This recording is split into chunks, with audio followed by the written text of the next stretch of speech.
All right, ladies and gentlemen, boys and girls, everybody in between, all over the spectrum, we invite you to come on in. Got a hell of a ride today. We got the first time we're rolling with two guests. First time we're rolling with two guests. So the overlay is there.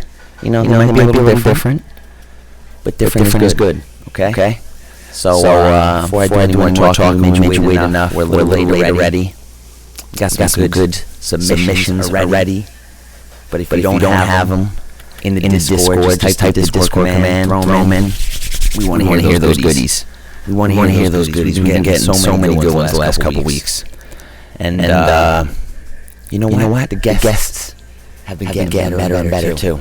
And this week's no different. All right. We got the one in Wax Future, and I couldn't do a two-man walkout. So one of them's gonna walk out. We might call out the other one later, but screw it. Wax Future, everybody, make some noise.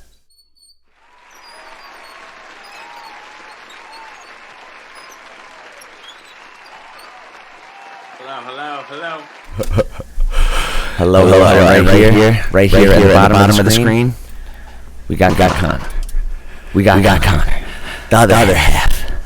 The other half. You know, you might know this. He does a lot of viral videos. But down here, oh man, we got the foundation. The meat and potatoes. That's what. The meat and potatoes. Look at that shirt too. Beautiful. Where are you coming to us live from, Connor? That's from my house, from my home studio. Oh, that's what your home studio looks like back there? Oh, yeah. Oh, awesome. Very suburban, you know, very, how do you call it? Risque. We're getting some chat about some echo. Some echo. 1, 2, mic check, bro, your mic. Which mic? Yeah, let me put some headphones on real quick. Oh, okay. You know what? For some reason, voice mod was on. I don't even have voice mod on. I think that might be the reason. 1, 2, all of them. Hey. Better. Everybody's saying it's Gucci. Okay, Gucci now. All right, see? This is what we need. We need, we don't have Jamie's. We don't have high quality production sound engineers yet. Even though we're all technically sound engineers, I guess. None of us could figure out the sound. It happens every fucking week. It's tech sound. It's not funny sound. It's why does an A go to B properly? Dude. You got me there. You're in. All right. No, you're good. It was definitely on my end. I think I was just I had a couple things open, a little too many things open, but now we're good. Couple 3 different inputs are working here. Yeah. So double guest. You got the duo. You got the boys. You got the boys. You've been doing this for a bit, man. We feel like we're in your living room right now. Really? You built. Man, well, welcome, dude. Make yourself at home. Mi casa, su casa. Both you guys, boys. It's a pleasure to have you, man. Like, seriously, I think, you know, we've had a lot of time on stage and in between shows, but not a lot of like real heart-to-heart moments outside of the scene, you know? Like, it's only been when we've played a show together or when we've been working or maybe 20 minutes before a set or fucking 4 hours after a set during the sunrise, you know? Or, like, when none of us are even mentally all there, you know? Yeah. But definitely ship in, ship out almost notoriously. So yeah, it's good to get some of that time with you after shows. Yeah. And I mean, dude, we do the business on stage too, you know? Like, I think we've vibed through music more so than words, you know, a little bit. Yeah. I would say net amount of time spent together definitely creeps to 50-50 of like time spent on stage together versus time spent, you know, just chilling. Yes, sir.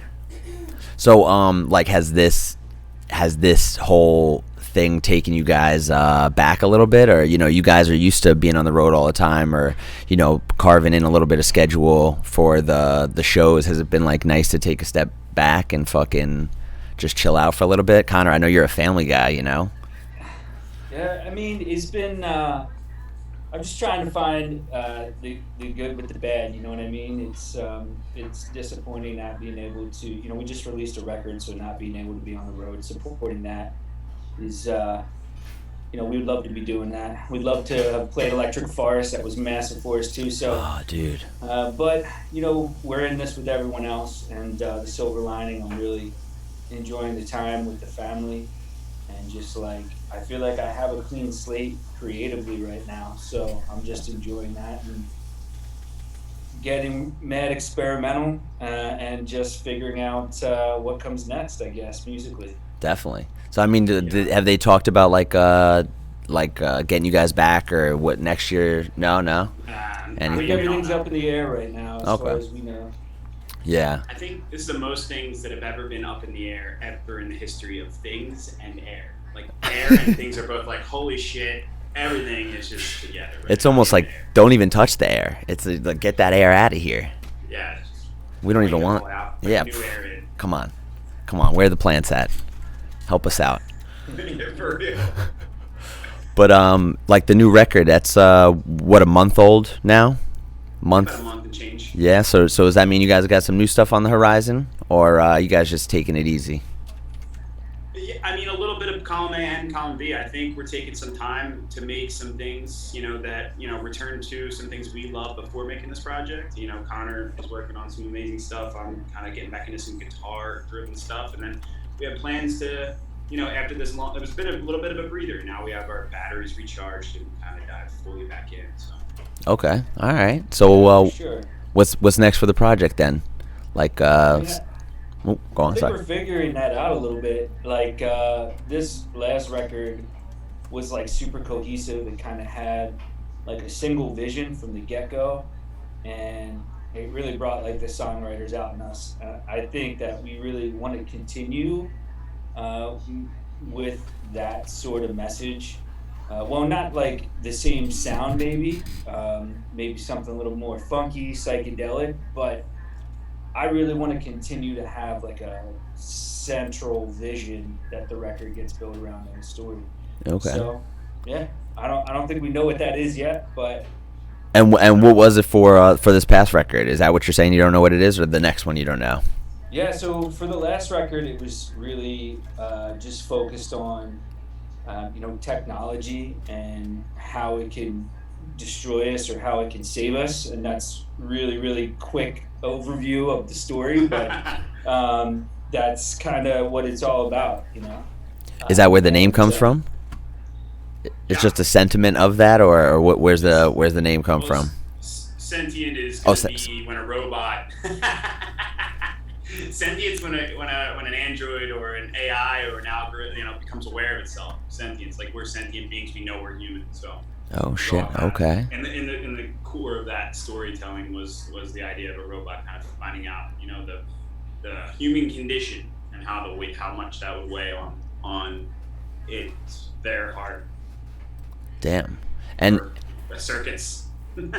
So like you guys have both, I'm assuming, been in different bands before. Like was Rats just you guys, or no? Was Rats more people, less people, or was it just a rebranding of Wax Future?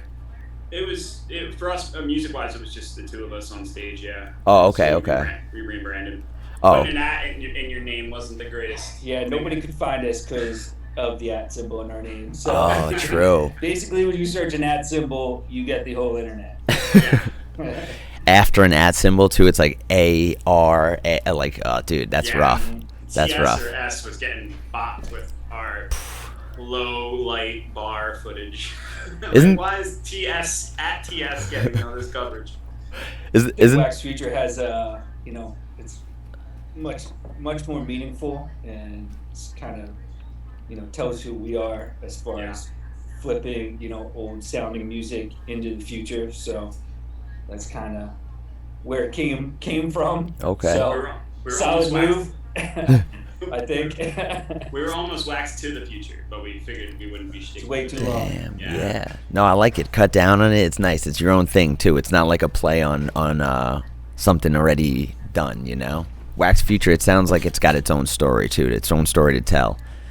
And like, Absolutely. have you guys always like went about it with like a conceptual kind of feel, like you want to tell stories with these kind of songs, or yeah, Yeah, I would say so. I think that that's something that we excel at, which is like is it's not just like a banger. You know, there's always like a melody takes on a feeling, and then that's where the name. We're not just like haphazardly like song one, song four, song eight. Like the yeah, songs really kind of they show themselves. To us, and we would sample like speeches and military speeches and like old time films, and then before you know it, you have these sort of really cohesive themes, and that's important to us as writers. I mean, we're both songwriters, we both would pluck acoustics, and crew. Connor has a way better voice than me. He's a goddamn songbird of our generation, and he sings on the EP, so that's how the vocals good enough to get to the record. damn. So. Is this one of the first records you've sang on? You've actually sang on, or no? Because So it one of is them? the first record, right? We released a single with Gravitas called All Is One that I sang on. That was like the first track, I think, right, Keith? Yeah, that was like, oh shit, we can do this.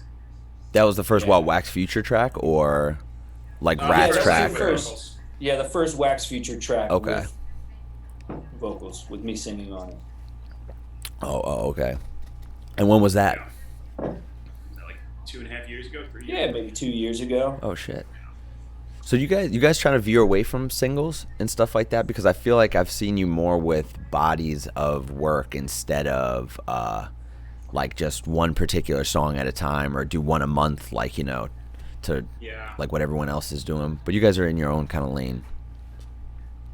I like bodies of work. I mean, we did that bi-weekly beat series where we were flipping. I think that was like a good like boot camp for us to like have that let go. Sometimes we like make a couple tracks together, and then we're like, well, you put a little bit more in there, you'll have a stew. So I'm like, all right, cool. And then like the last three will take like 4 months. We're like, shit, we made the first three in 2 weeks, and then So yeah, I think it's alluring to have a body of work to put your stamp on it. And put it out Definitely. into the world. Yeah. Now I veer more towards that too, but I kind of, I think the break has kind of made me focus more on what I want to make instead of like, trying to get booked for the bigger shows and stuff and festivals and all that. But I've always tried to like make conceptual pieces, but then halfway through I get, I guess sidetracked and try to make the club bangers or some shit, And somewhere it's got to meet. Inspiration. Sometimes you get inspired by something different. I get inspired mostly by listening to other music. So sometimes I'm on like one track, and then I get inspired by something totally different, and I want to make a banger. So Yeah. I feel you. So what do you usually listen to get inspired? Like what's your inspiration? I listen to everything, man. I would say for this last record, though, I really kind of went outside of, was inspired more from outside of electronic music than I ever have for Wax Future, at least. Like, super inspired by like Bon Iver and Bon Iver recordings. Inspired a lot by Tycho, which is still electronic music, but it's on that boundary, Yeah. And yeah, and so I'm trying to think who else I was really listening to when making this record. Keith, how about you, man? Yeah, I think I I hate speaking for you, but you for like in the electronic realm, like Crying Over Prose, like that. Oh yeah, that's definitely 100%. like yeah, Absolutely. yeah. Yeah, I mean, Edit and that record, Crying Over Prose, is just, I don't know, it's legendary for me. And I honestly didn't hear or listen to that record until probably a couple years ago, even though it's been out for so long. But like the glitch percussion and like the way that dude kind of like crafts percussion layers with noise, and just like all of these different Foley sounds, like really inspired me to start to do some of that stuff. And along with that, I recently got a modular setup, so kind of going in that creative direction, it just felt right, and we just kind of rode with it. Nice. Oh shit. And do you have different inspirations being a guitarist, or like do you kind of listen to the same thing, and your inspirations meet in the middle? Sorry. Well, you know that I'm like a metalhead all the way, so like any chance I get to like completely just go nuts, I'm gonna go nuts. So we have some moments on the EP where they're there, but honestly, I can't get enough of how Tycho captures the guitar and how like he gets studio musicians to play the guitar the way that they do. I think he does too a little bit, but you know that you always I always fall back on that as an inspiration and try to take it to, you know, our world, but you know, use that as a good kind of baseline. Okay. Yeah, I think like a common theme between, you know, like Bon Iver and Tycho and you know, is like they're really good at like capturing nostalgia, like, and just kind of, to me, like that feeling is timeless. And like when I hear recordings that can make you feel nostalgic or can capture nostalgic using a certain sound set, really good space and reverb, like that super inspires me. Another artist that is outside of the genre that I was really inspired by for this last record, as far as like drum sounds and space goes, this dude called Gregory Alan Isaacoff, who's just a folk singer, but the recordings are just so like they have this awesome space, this awesome reverb, like plate reverb. They sound old school, and the vocals are just really haunting. And I don't know, that just, I feel like that whole capturing nostalgia is something that's special, and I definitely strive for a lot when recording and utilizing reverb and space and a sound set that can do that. And what'd you say his name was? Gregory Alan Isaacoff. Gregory Alan Isaacoff. All right, I gotta write that down or remember this or something, because that's just the way you described it. I'm like, oh, all right, something I gotta listen to. You know, I'm trying to think like it's who you can compare it to, but yeah, check it out, man. It's got a folk vibe to it, but like I said, nostalgic, really haunting vocals, and yeah, his newest record's really dope. Okay. What's it called? Maybe that's a little easier to remember. Gregory Alan Isaacoff. Maybe I'll get it. Just keep saying it repetitive. I'm like halfway there with his last name. I'm gonna send you the link. Okay, perfect. That works, man. Once it gets past like 3 syllables, I'm like, should I write this on my hand? It's called Evening Machines. Okay. And he also has a really dope record that's on vinyl. I recommend, if you dig that music, you listen to vinyl, check it out. It's Gregory Alan Isaacoff with the Colorado Symphony. Just doing like a whole record. It's fucking super dope. Okay. Dude, all right. No, that sounds dope to me. So, and you said folk music, right? Yeah, it's like folk, Americana. Trying to think like who it could be compared to. Maybe like George Ezra. It's just more like or like maybe like M. Ward, and like all those cats, Iron and Wine.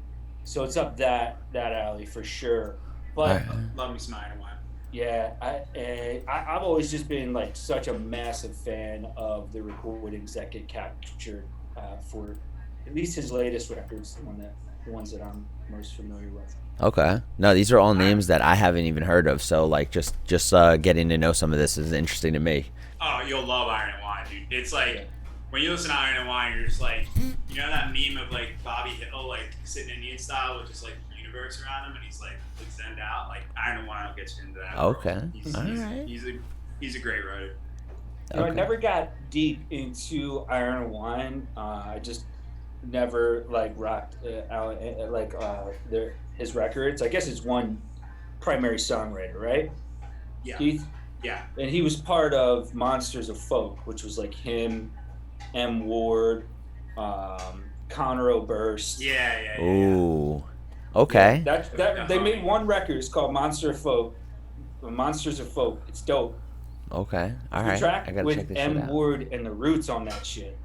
It's pretty dope. I feel like Monsters of Funk. It's like the Monster Energy drink logo. or folk, Monsters of Folk, and it's just like the Monster Energy drink and then like the acoustic.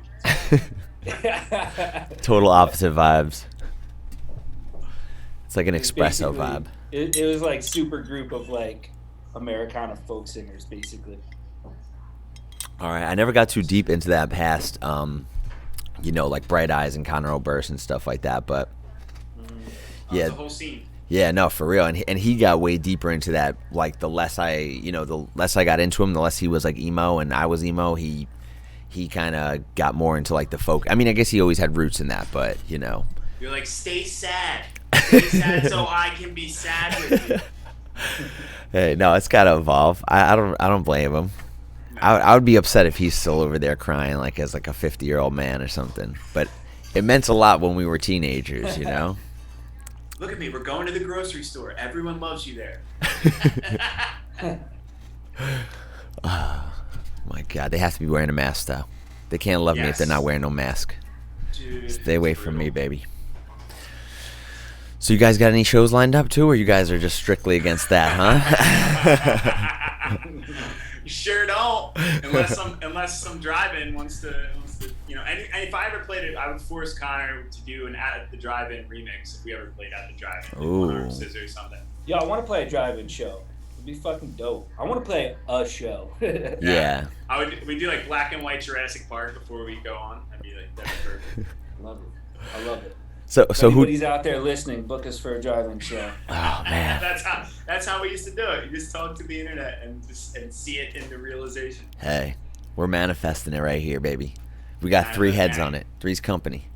I want Keith to like cruise in like a monster truck, pulls up, jumps out, rips a solo.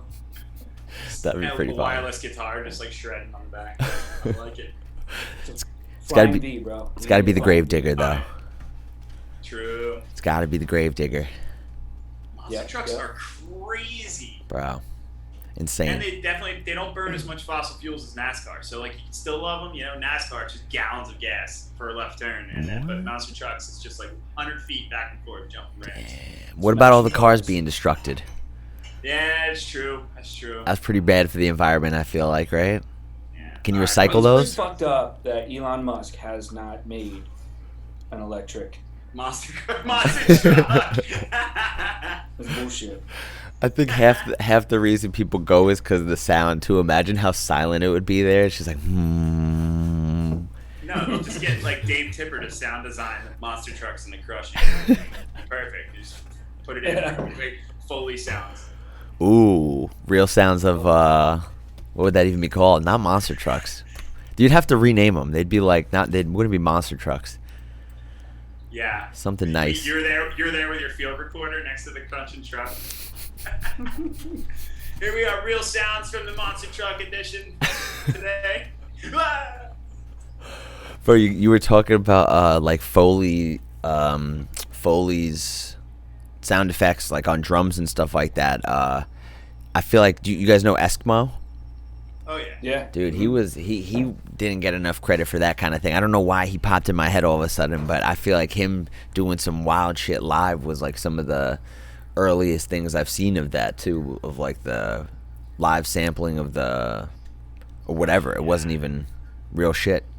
He'd bring lamps on tour and just fucking sample them.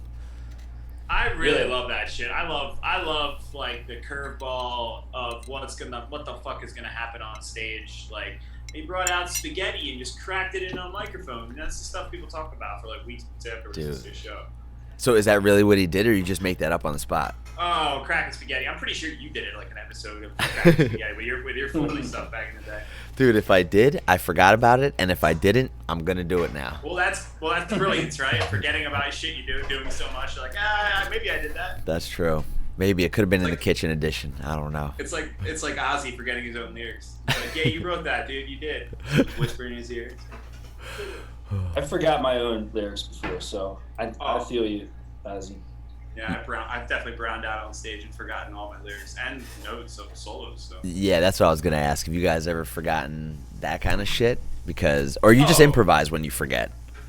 Well, I improvise when I forget, but if like Connor and I definitely have like unspoken agreement that some parts shouldn't be improvised, and I constantly break that rule, for fun. And I'll look across stage like, well, I'm playing whatever I want right now. It's like, all right, sometimes it's really good, and sometimes it's like, well, shit, you actually forgot, didn't you? You're not just playing this right now because you want to play it. You're playing because you forgot what you're supposed to play.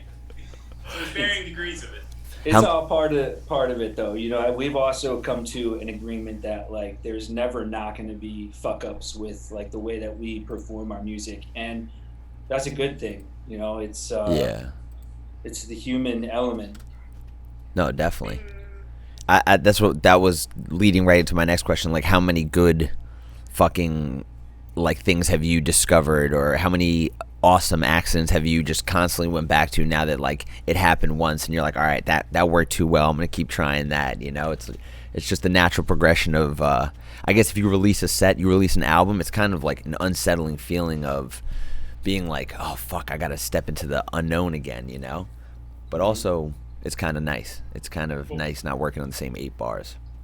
Yeah, well, playing music live is that to a T, in my opinion. Like, you're rinsing out your unreleased music through the crowd. So, like, I always think that if you take a song that you haven't released yet on tour, every single person that saw you live, should have a credit on the song, because like how they reacted ends up being what makes it into the final cut. Wow. Especially for me as a guitar player. Sometimes we'd hit the stage with a song that I don't even have my shit written to. I just have a rough idea, and then if it feels good and it looks like they're into it, like shit, they just helped me write it. Like I'm not trying to admit that I owe like thousands of people credits on our song, but I consider them a songwriter as a part of the project, because it's their joy that helps solidify that part that I become, that becomes what I write.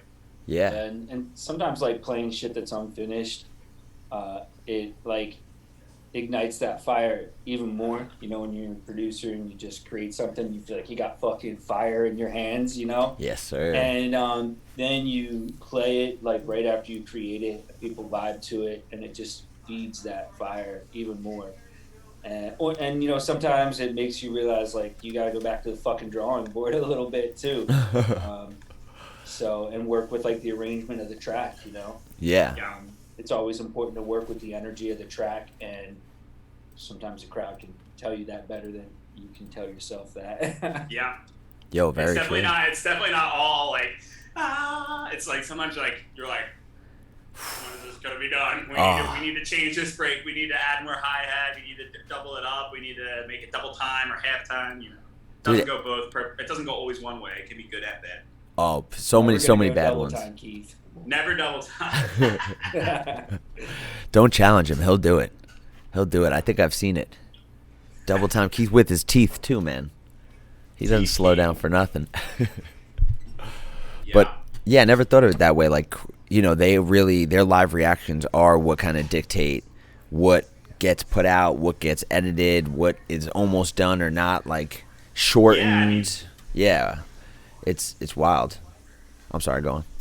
No, it doesn't always have to. Some artists are fucking sacred, and they're like, your reaction's not going to dictate how I finish this at all. But some people are, have an organic feel of it, and they want to make sure. It just comes down to the artist of how much they want to include their following or the crowds in the final product. So I don't knock either way. If you like have a vision and it's like bulletproof vision, then go home and finish it however. But if it's a really good organic way to kind of involve the listeners. Yo, definitely. I'd say we go both ways too. You know what I mean? Like we don't always play unfinished tracks. No. Yeah. I'd say like the ones that we're more inclined to play before they're unfinished are like bangers, and the ones that are more kind of like feely vibes. Yeah. They more just reside in the studio until they are fully fleshed out, I think. Yeah. No, that's just sometimes that's the way it is, honestly. Like the live shows, you only get an hour, and it's like, what do I want to fit in this particular time slot? Do I want to play a song that people might go and get a drink to? Nah, maybe I want their attention the whole time, and it's like when they're at home, maybe let them do it there. I forget what that feels like. I forget what that fucking feels like. I forget like I miss it too. And like playing a downer tune and like people like browsing their phone, but like realizing that like but like realizing that that's fucking okay. Like you can play a downer and let them think for a second, and maybe they're texting their friend telling them they love them because they love the track that they're listening to and reminding them of their best friend. That's the hard G-Jones pitch that, which G-Jones pitch that actually. Just because people aren't dancing doesn't mean they're not, your shit isn't hitting them, you know? And it's one of the hardest things to remember while you're performing live, because you always want that guttural, cathartic, like people just smacking their head into the rail. But, you know, when, you know, they're chilling, they could be really feeling some shit. So. Wow. No, that's true. And I think maybe the live environment maybe doesn't, it doesn't promote that much, you know, like, because when the dance floor is moving and the energy is being given back to you, that's when you really feel it. But like you said, man, sometimes you just need a breather. You need a second for everyone to like, all right, let me text my mom and say what's up or some shit, you know? No, that's a great way to look at it too. But I mean, yeah. Like, I try in like those moments where we're playing like a slower track to just like internally just vibe with that shit, you know? Yeah. Yeah. Try and live that moment. Yeah, I stare at my fretboard. Hey, at least people think you're working hard, you know? And sometimes you're looking at your computer and you're just like, fuck, man, it's 2 more minutes of this song. Let them just vibe out. But what am I going to do up here, you know? Yeah. It's Brick Breaker. Yeah. Brick Breaker. You still got that on your phone, man? What phone comes with Brick Breaker these days? Nah. Snake. Nokia. We're showing our age here, boys. All right? Oh, yeah. I don't ever think about that. We sure did there. Oh, man. So how's family life, Connor, man? How's like it been taking time off? I know you're itching for a show too, but like has it been good just every week just chilling? What do you got, 2 at home now or? Yeah. Damn. Yeah, it's been amazing, man. You know, we just recently welcomed our second kid, our baby girl Juniper, and my boy Finn is you know, he's just turned 4, so I'm just really enjoying the time with the fam and getting to live all those special moments, and it's been good. You know, my wife and I, we kind of just party on our own, you know, sit on the back deck, spend some time with the kids, and it's been good, man. It has been a nice slowdown, you know, as much as I miss playing shows and, you know, going out and traveling and meeting people. It has also, you know, it's been good. And just spending time with the fam for sure. Juniper and Finn, man, that's beautiful. That's a nice, you got a nice little family over here, man. You think that affects like the way you guys approach music as well, too, you know? Oh, yeah. Definitely. Yeah, I mean it does, but you know, I'm lucky enough to, you know, have a wife that really embraces music. She loves music, goes to shows with me all the time. So, you know, Wax wife. Yeah, Wax wife. It's you know, it's a huge part of our life, and we love it, and it's a blessing to really have music be this big of a part of our life. And you know, if we're not going to shows or if I'm not making music, we're listening to music as a family. And I took Finn to his first couple shows last summer, and no way. Yeah, it's cool. It's a cool experience. You know, it's you know, when you have a family and you're a musician, you know, I think there's just a common misconception that like it can't work or it won't work, but it does, you know, if you just kind of, you know, embrace it as a family and try and always keep things balanced. It's a great part of, it can be a great part of your life rather than a negative. You know, it's rough being away and playing shows, but it's also really cool having my kid down in the studio banging on some drum pads and wow. And you know, making it work as a family is special because, you know, I see my family, my wife, like make the sacrifice for it willingly because she knows it's part of me. And if I weren't able to do it, you know, I'd be sad. and yeah, so it's cool, man. Again, a great part of our family for sure. Damn, bro. It was great. It was great playing for Finn. It was great playing for Finn at Sensorium. He's like, let's keep the Connor up there. He was so hyped. Yeah. Damn. That must be crazy as like as a fucking dad too, like does he show interest in like wanting to learn this kind of shit? Does he care at all about that kind of thing, or do you care to teach him if he wants to learn, or you instilling that on him? He's still like mega young, but he loves to like pick up a guitar and just hammer away at it. He broke my string the other day, and I'll like toss samples on the drum pad for him because that's really like something that he can't break and he can just bang around on. So he's not at the point where we're producing tracks together yet, but he loves to get in there and make some noise, bang on some drums. That's definitely how you should start them off. Fucking drum pads, like that can't hurt nobody. After you've seen these videos of these kids mixing these days too, man. Like it's crazy how young they're just picking this shit up at. It's insane. For sure. I definitely lobby for a Finley feature for sure. Like we're just gonna have him on the drum pad and then quantize it up, and then he's on the track. Yo. Get him that ASCAP sign him up with ASCAP early, so he doesn't have to do it when he's 18 and doesn't know how to do it. It's like I've been with BMI since I was 6. It's fine. He's got like SAG insurance, Screen Actors Guild insurance, bro. He's good. He's set up, man. You got the eye for those viral videos too, bro. So you know what works and what doesn't. What the people want to see on Facebook, Oh yeah, Keith plays guitar of the Meow Mix commercial. Share. Yo, you guys have gotten some good traction like that though. You just playing guitar over like certain artists' songs and stuff, and like you think that's been a good way just to like open the conversation between you guys and just maybe like, hey, check us out. We're doing things a little differently or something like that. Yeah, I think people like I would like try to like reimagine songs that the melody was the guitar part or something, or rebuild a track. Like I rebuilt like a Kid Cudi track of Kanye and like played the Cudi hum part, and like everybody loves. Like, anytime Kid Cudi hums, everyone just leaves their body.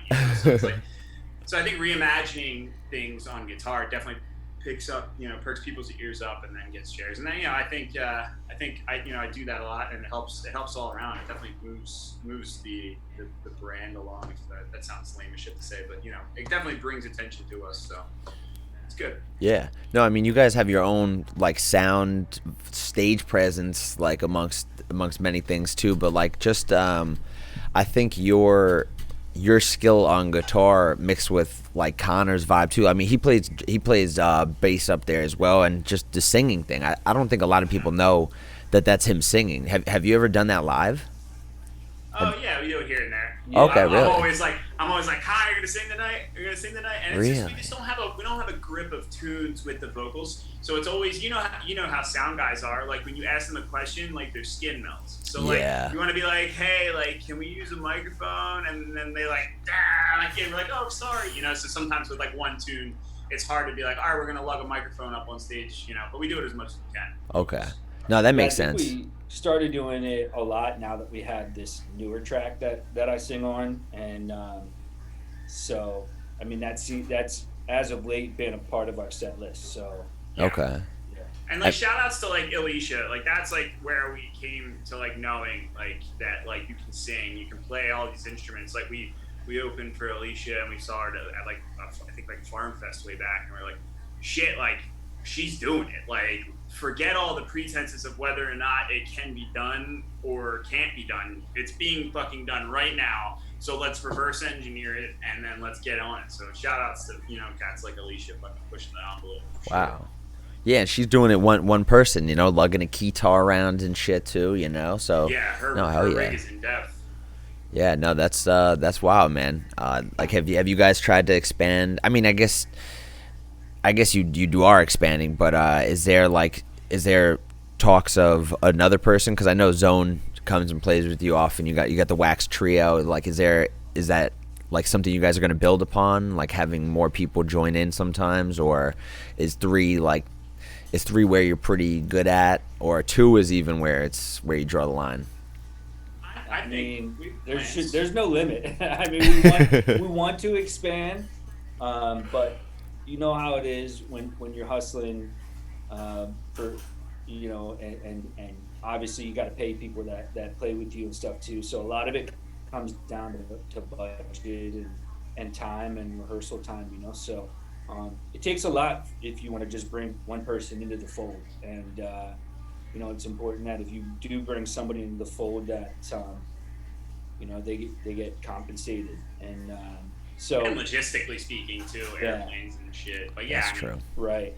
We want to for sure. We would love to have horns. We'd love to have a keyboard player. We played with a keyboard player Noah a few times, but logistically it's been hard, and we're not always playing shows around Philly too. So to be able to cover our expenses for a flyout show for 5 people is tough. So. Yeah, when you're just like, we promise it's going to be real dope. Dude. And it's just, you don't know. Yeah, you don't know, man. But like the way you vibe with Aaron is like is fucking incredible, honestly. Like the is that, did that just happen? Have you guys been working together like a long time, or that's why I asked if you guys are just ever expanding. I don't know if this is something that just came naturally, or you guys are looking to add on to it, and just as the project gets bigger, you'll add on, or what? I think Connor has expressed, like, the limitations aside, definitely we have like visions for it, and as long as we can rise up to the limitations. But to speak on Aaron, I mean, Aaron's own drums can play with anyone, anything, any genre, so that's more of a nod to him, like, than us. He kind of just dove in. The first time we played with him was Bisco in 2016. He had like been backpacking across the world, like, and he was like, all right, I'm home now, I want to play drums with you guys. And I think it was like three rehearsals, maybe, Connor, 3. I don't think we've ever rehearsed for something more than 3 times. Wow. We're never prepared, ever. Wow. And we were like, fuck it, let's do it live. And yeah, he knocked it out of the park, because that's his MO. I mean, that's what he just I think it's more plays. fun not being fully prepared anyway, because then you fucking nail it, and the feeling is, it's awesome. Yeah. Dude, one of the seriously like best, like, fulfilling feelings that I've had after a show was going into that that after party that we played, and like literally did not know what was going to happen, and the last second you're like, yo, do you mind if we bring a drummer on? And I'm like, okay, yeah, sure.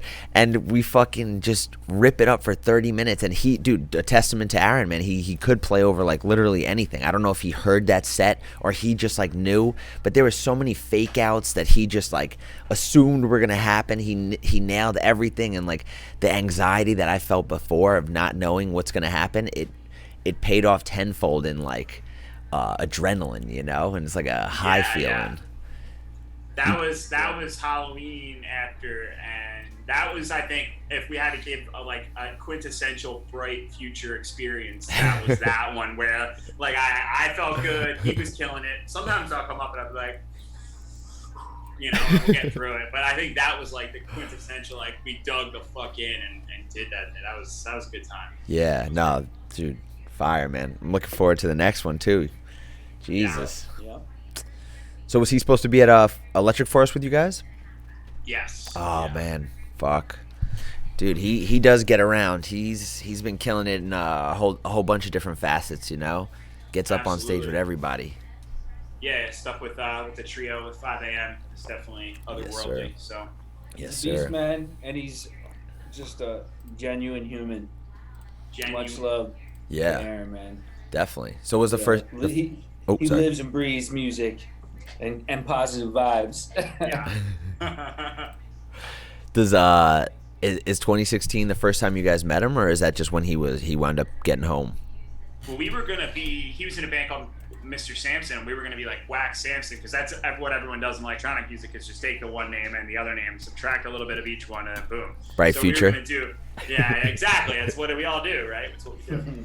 But so we rehearsed for this like kind of like super, quote unquote, super group set, and the festival got shut down, so we couldn't do it. So that was like shut down like right before our set too. Like, yeah, we were preparing to go on stage, and it got shut down. So yeah. But that was really the first time we like dipped our toes into like playing with a drummer, and and started working with Aaron. I don't know, shit, that was probably 2016, 2015 or 16, right? This is 2014 or 15. 2015. It's like 2015. We started the band in 2014, so Yeah.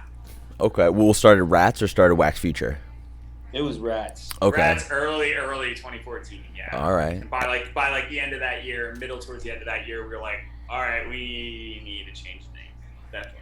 And what was? Oh, so it was only like half a year you played it under Rats.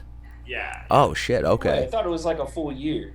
Maybe. It was a full. It was like a full like summer and winter, and then like the next summer was coming around, and we're like, all right, we're gonna do it.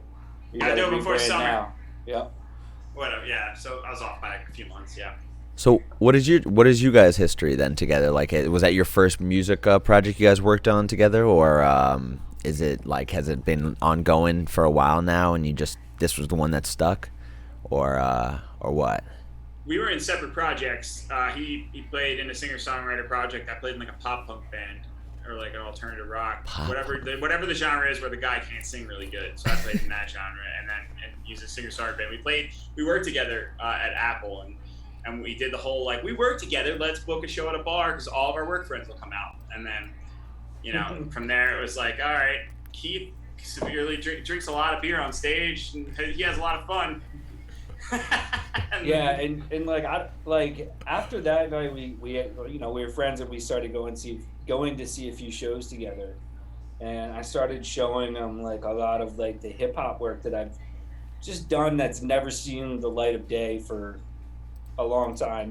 Just stuff that I kind of did fucking around in my studio that I loved but never really put on a record.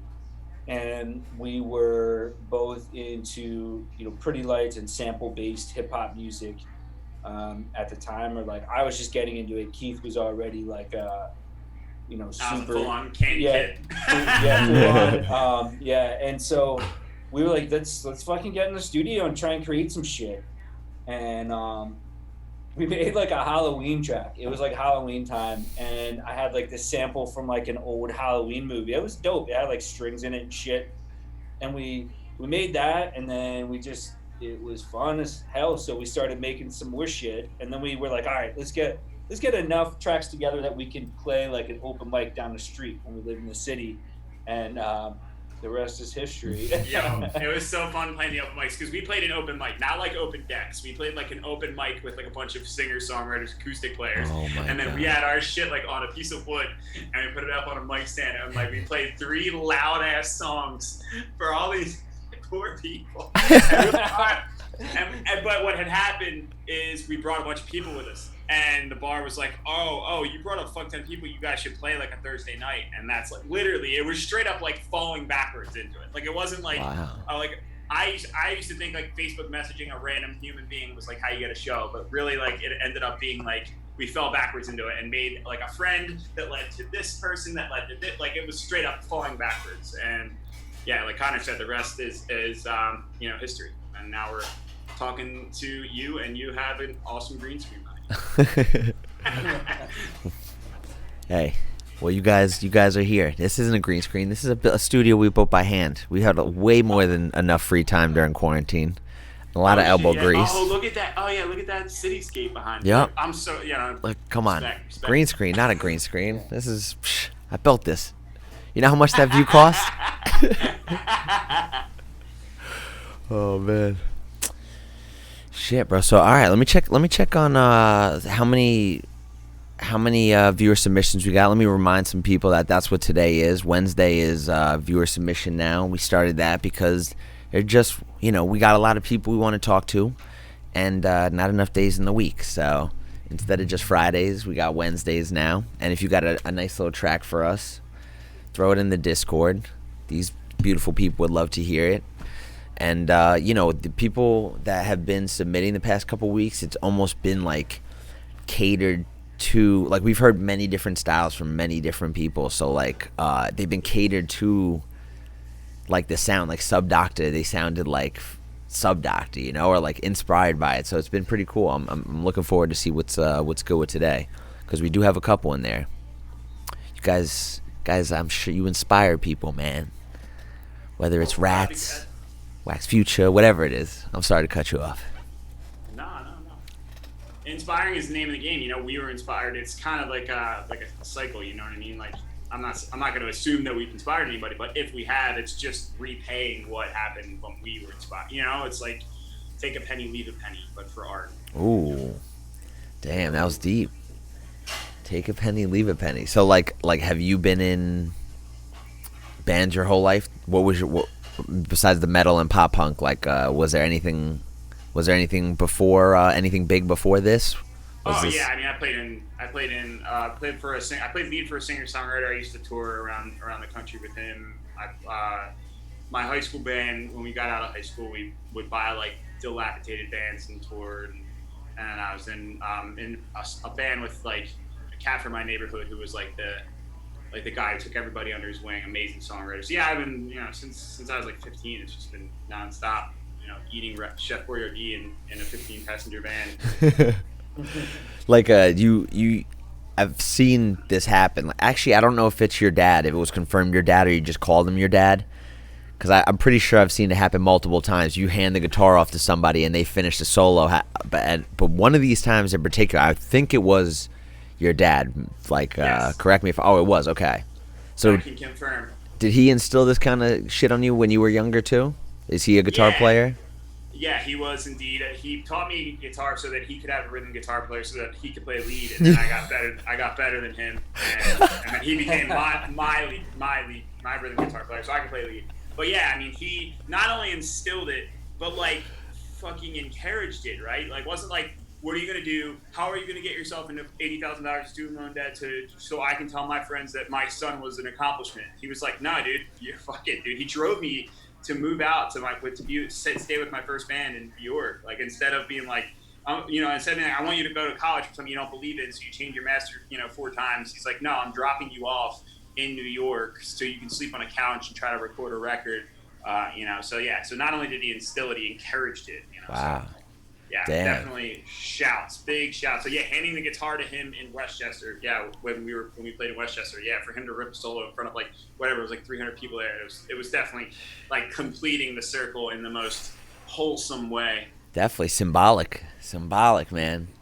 Yeah. Damn, full circle, and like definitely, bro. And what about you? Kind of like, what's your kind of background in music and all this kind of stuff? Like, where did you come from? Where did you learn this kind of the production side of it? Yeah, so I mean, I just grew up kind of experimenting. My parents were both super into music and would like take me to shows. Like, my first show was Crosby, Stills and Nash, and I was probably 10 years old. I still remember that show. Graham Nash was like walking around in bare feet, and I was just like, this is fucking awesome. I want to do this shit. And so like my parents always had like really good taste in music, and my brother and I, started getting into guitar. My brother is like an incredible blues guitar player. So he was always playing lead, and I was always the songwriter growing up, since we were probably like 12, 13. I was mainly writing the songs and arranging them, and we would perform together, just spots around where we lived. And I loved being in the studio and just experimenting. And whether it was like just recording the songs that I'd written, or covers, or experimenting with like hip hop that I was like super into at the time.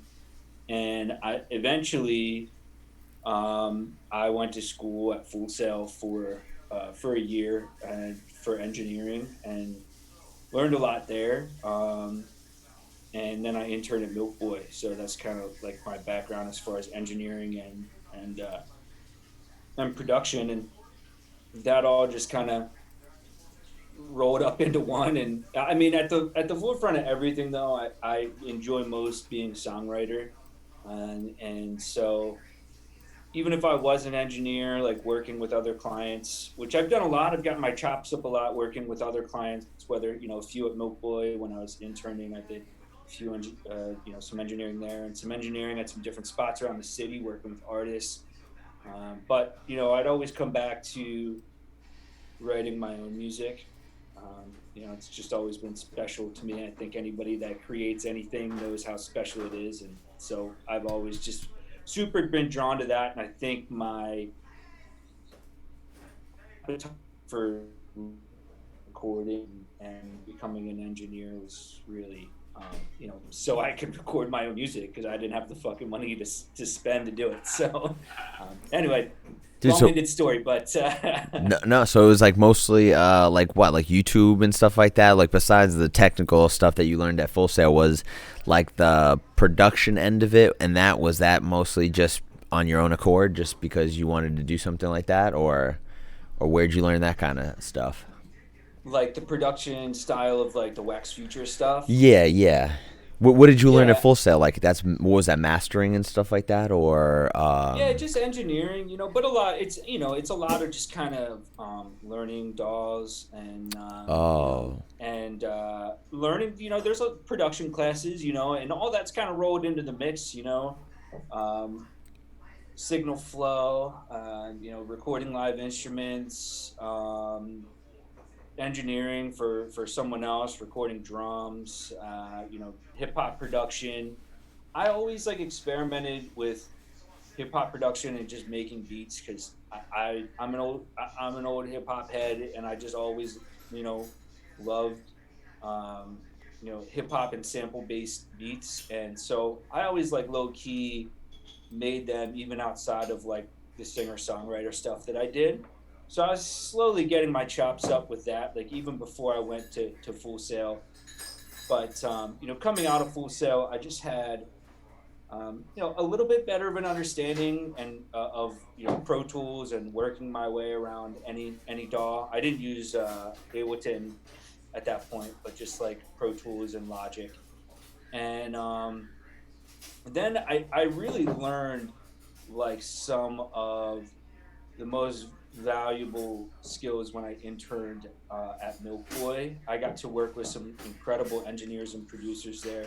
This dude Tim Sonnefeld, who's worked with laundry list of incredible artists, Dave Matthews, Usher, just like so many people, Miley Cyrus, but nicest dude, and he was so willing to just like share his knowledge with me. And I probably didn't sit on that many sessions with him, maybe like 10 or 15, but he taught me so much about like drum editing and drum production, and it really just took me to the next level, and also like vocal production too.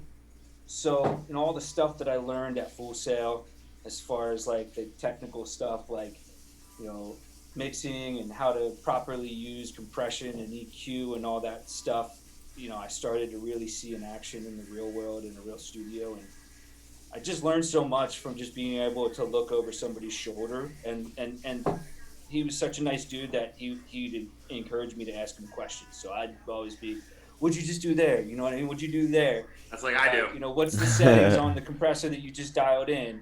And I'd go out and I'd help him mic up drums, and I'd see the way that he would do it. And you only need to see kit once really well, and then you know how to do it. So I just try to remember all that, and that's kind of where the production end of things came. But also at Milk Boy, there was hip hop artists coming through. Some of the engineers there would make beats, and they were like sampling from vinyl records. So I was inspired by that as well, and I think that's probably where I really started, rather than just creating like hip hop beats with like my own melodies that I've created, to like starting to get into sampling and sampling vinyl records, and learning that art. And I think that that's like an art that like nobody's going to teach you at school. It's because it's True. one of those things that's so controversial. It's kind of like a street art. Definitely.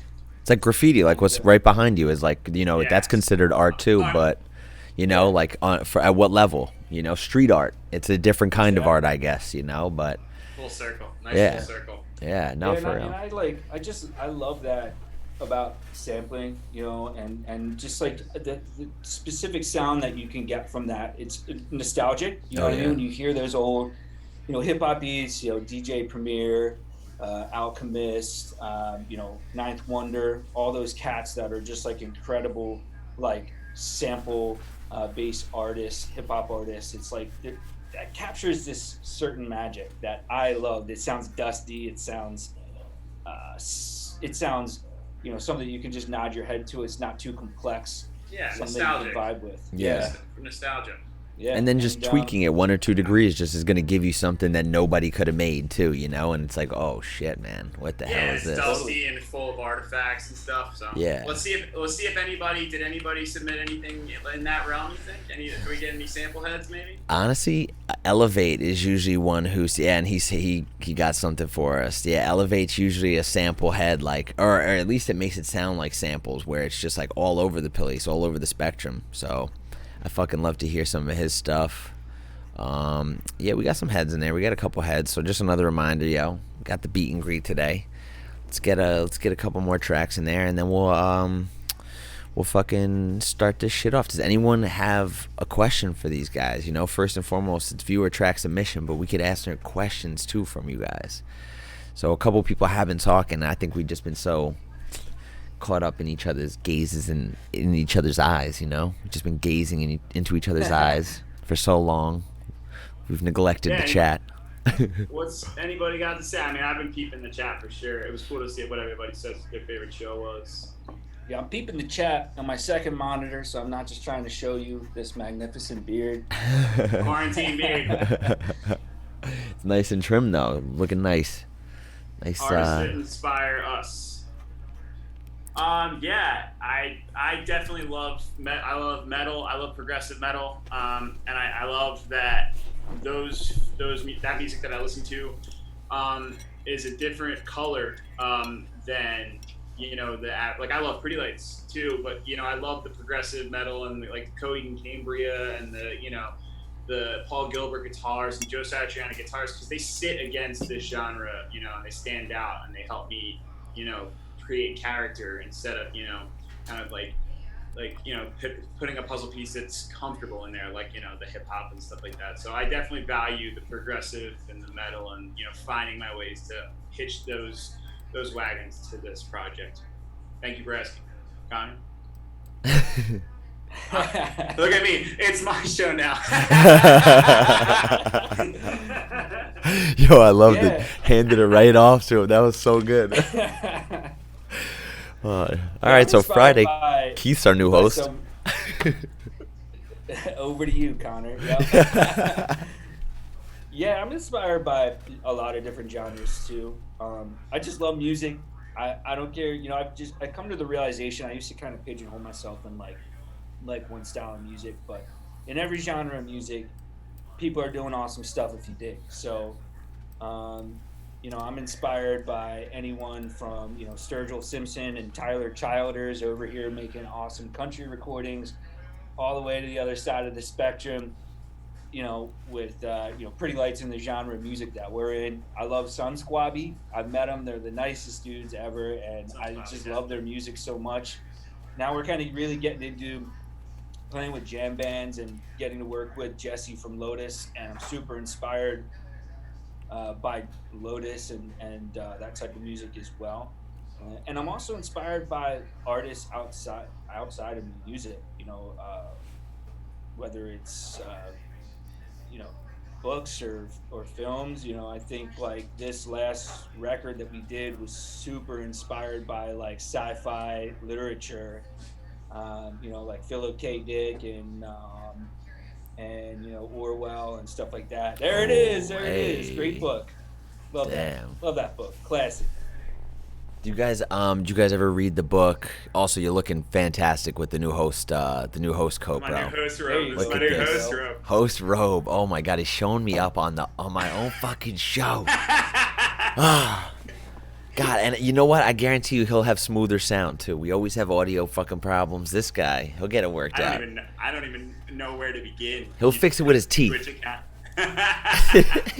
What book were you saying? What book were you saying, sir? On my cue cards, let me just check my cue cards. Next question. What book? It was do androids dream of robot?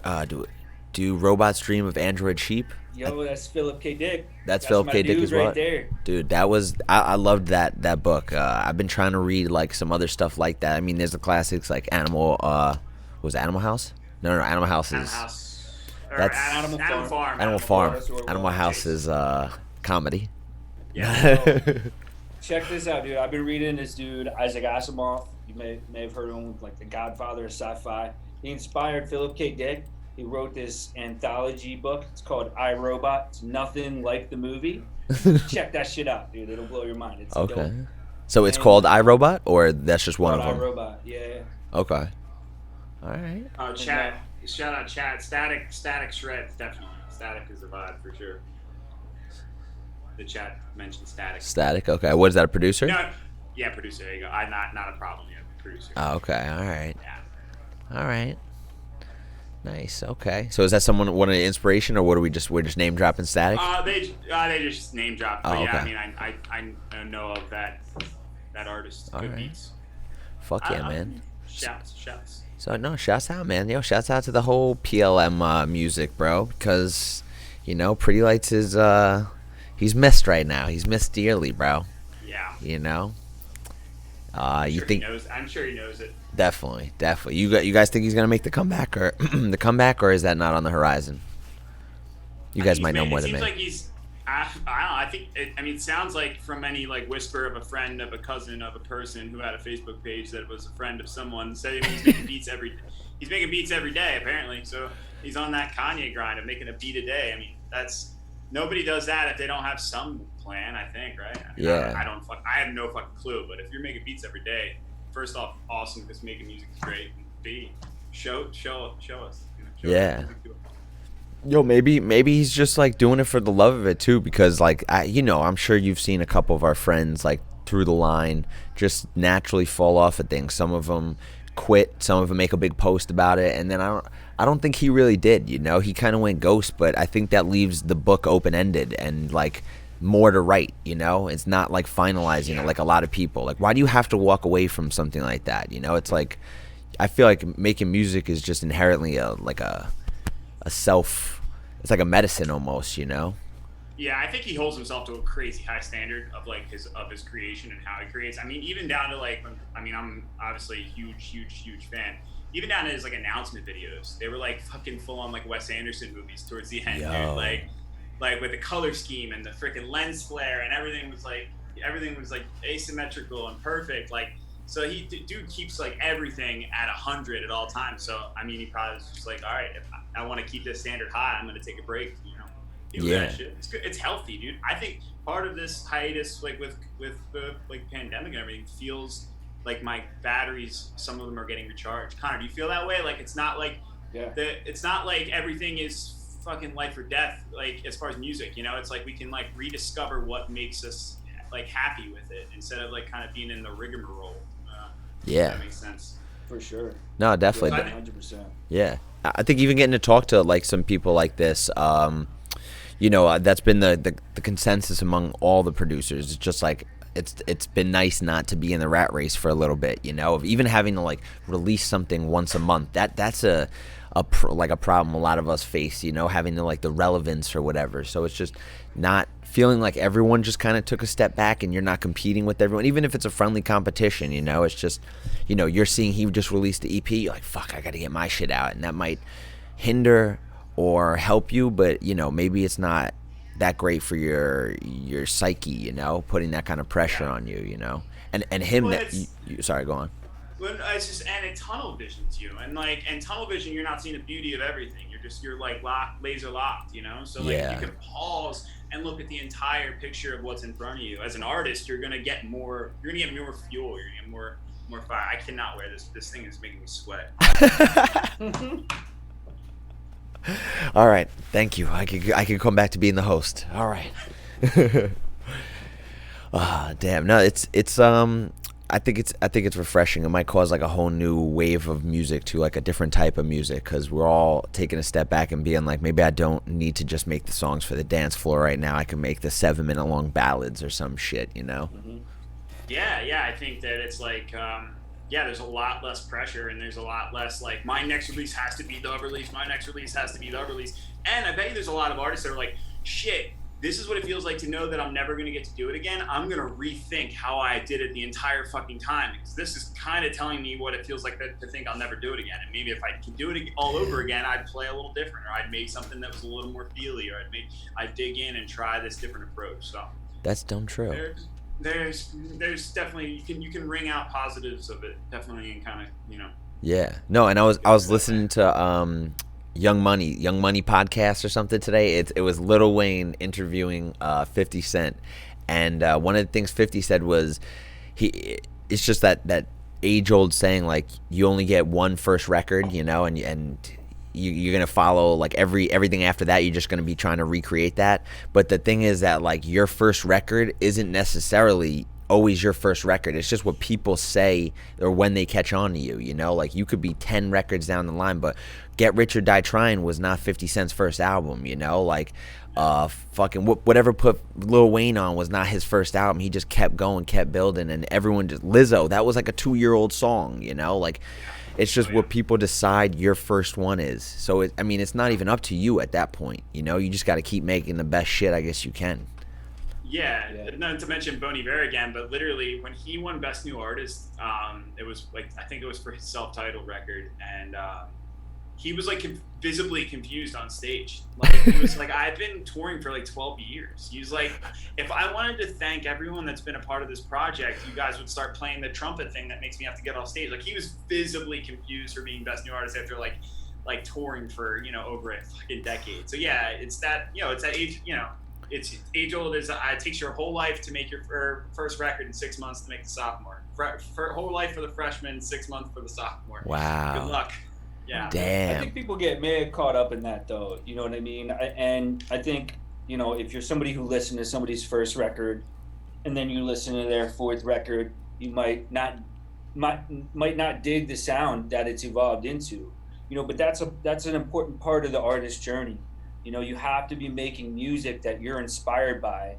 And if you're not, what are you doing? You're just, and I don't think it's selfish, because you can only create what you want to create. And that creative space and that time is a freedom for an artist. And that's like one of the most beautiful things about being an artist is being in that space and being able to create freely, so it's easy to get sucked into like, everybody wants me to make this type of music, and everybody wants me to make, the stuff that I used to make. And I think for an artist to stay true to themselves, it's no offense to the people that love their older music or their newer music or whatever. It's just their artist journey, Yeah. Absolutely. I think you're obligated to make, definitely, like what you said, make whatever is like inspiring you now, because not to get like crazy deep, but there's not very many, like there's a lot of artists, but there's not very many that can convert how they feel into art as that good. So they're kind of tasked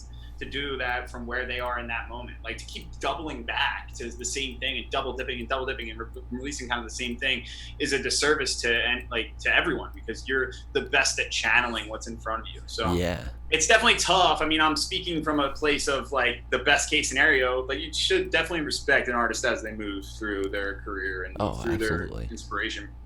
Yeah, and even if they just serve you for like one album or something, that's still more than a lot of people do serve. That kind of comfort in music is like, I mean, dude, it comes into play when you first discover the music. It comes into play 10 years down the line when you hear it again for the 100th time, and it just never loses that magic. But like my buddy yesterday, we were talking about politics, and he was just saying, I don't fucking trust any politics. Anybody who wants to do that job, it should be free. And then I'm thinking back, he's like, because that would, as soon as it becomes a job, your incentives become different. And then I'm like, dude, it's the same with music then too. I'm thinking about what I'm doing and how like everyone's kind of talking about the same story, like how it just feels nice to not be outside influence right now. So I feel like we're kind of in like a renaissance in a way of just like kind of taking a step back and being like, what is just the hype right now, and what's gonna be lasting, what lasts with us, and I'm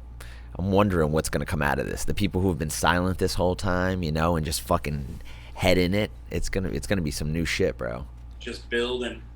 Yeah, dude, a PL. This is the time I feel like he's gonna come back out of it. You know, refocused, re-energized. Like the whole world, I feel like just took a step back.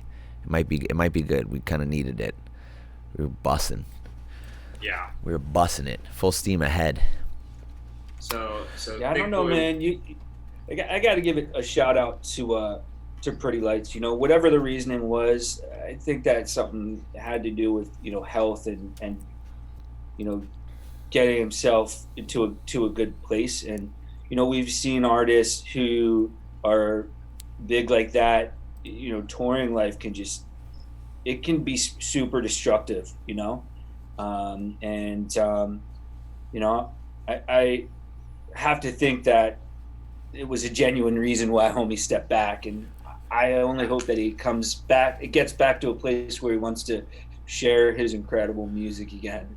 Yeah, he's probably got a mountain of new music. Just like, dude, when dude was at the height of his like touring, he would like drop like he'd be like, and there'd be like 4 EPs. Yeah. So like he's probably sitting on literally just like just a pile and a mountain of 7 mountains of music. But you know what? Maybe it is. It's like you said, the all the people that are involved in these song making process. Like it's not just you. It's like the whole. Everybody you played it out in front of, your manager who might say, you know what, this isn't the time for that, and who's to say he's right? It's your music. So at the end of the day, he could have had so many fucking hands in the pot, so many, like, hearing everybody's opinion on something that you take so personally, it could really get to you in a way, and especially if you're held to this high standard, like hearing just what people say about your art, something that you, whether they like it or not, you enjoy. Like you have a huge influence, you as the consumer have a huge influence on how actually the artist looks at their own art too. And if they don't, then good on them because they have very tough skin. But like I feel like that's part of this whole thing too, is like you taking into account other people's opinions, and it affects like you, the way you view your own art, and like almost kind of makes you devalue it in a way. So it must have been it got to be tough being him, starting PLM. There's a whole fucking people. A whole group of people following in the footsteps. I can't even imagine what it was like, even just for all the cats that like kind of like paved the way, and then like imagine that there's like 25 cats that are doing like what you're doing, and like imagine like cracking open an Ableton file, like boom, you cook up this something, and then like you listen to like some like 5 cats that are just like building underneath, and that's like it's like maybe it sounds alike or something. You're like fuck, like you want to just instantly take like the hardest left that you possibly can take, and kind of almost escape the pressure. I can't begin to imagine. It's like Eddie Van Halen, like when he started shredding, like everyone started playing like Eddie Van Halen, like literally everyone. It was like finger tapping left and right with a phaser. You know what I mean? Imagine like having that behind you. It's like people just like breathing on your shoulder like all the time. And as soon as you're gone, they're nipping at your buds. Like as soon as the shit happened with Nectar, they're like, Merciv's the new one, or like this guy's the new one. It's like I can't even the new one. Dude, isn't this the problem? That there shouldn't be a new one. It should just be Scoop. I don't even like shoot. Like you can insert and get like around that, like not like us like right now, but like anytime I see it, I just like I just bunny hop over it. Yeah, because like that's just not the right mentality. But that's that's like the internet is what we do. We do everything in a hive mind mindset because we all gel in this thing that kind of loads our consciousness into one hole. So we're like literally trying to all speak to each other so that we can be seen by each other because it's all just a giant ball of noise. God damn, is it not tiring, dude? Especially lately, man. It's been tiring. I mean, it's been like nice to see what we could do, what the power of this thing is, but also like it's getting to a point where it's like, all right, we're gonna need to take a step back from this as well too. One of our last connectors. It's wholesome like to have a conversation with you guys and like connect, and it's really beautiful in that regard. But yeah, goddamn, Connor and I always talk about it. Connor and I are like, shit, it's really rough out there, but we're addicted to scrolling through it. So it's like we're addicted to rinsing our brain through this pure mud, just like that just sticks to our brains. Yeah. And I can talk about this for hours. No, but shit can stress you out,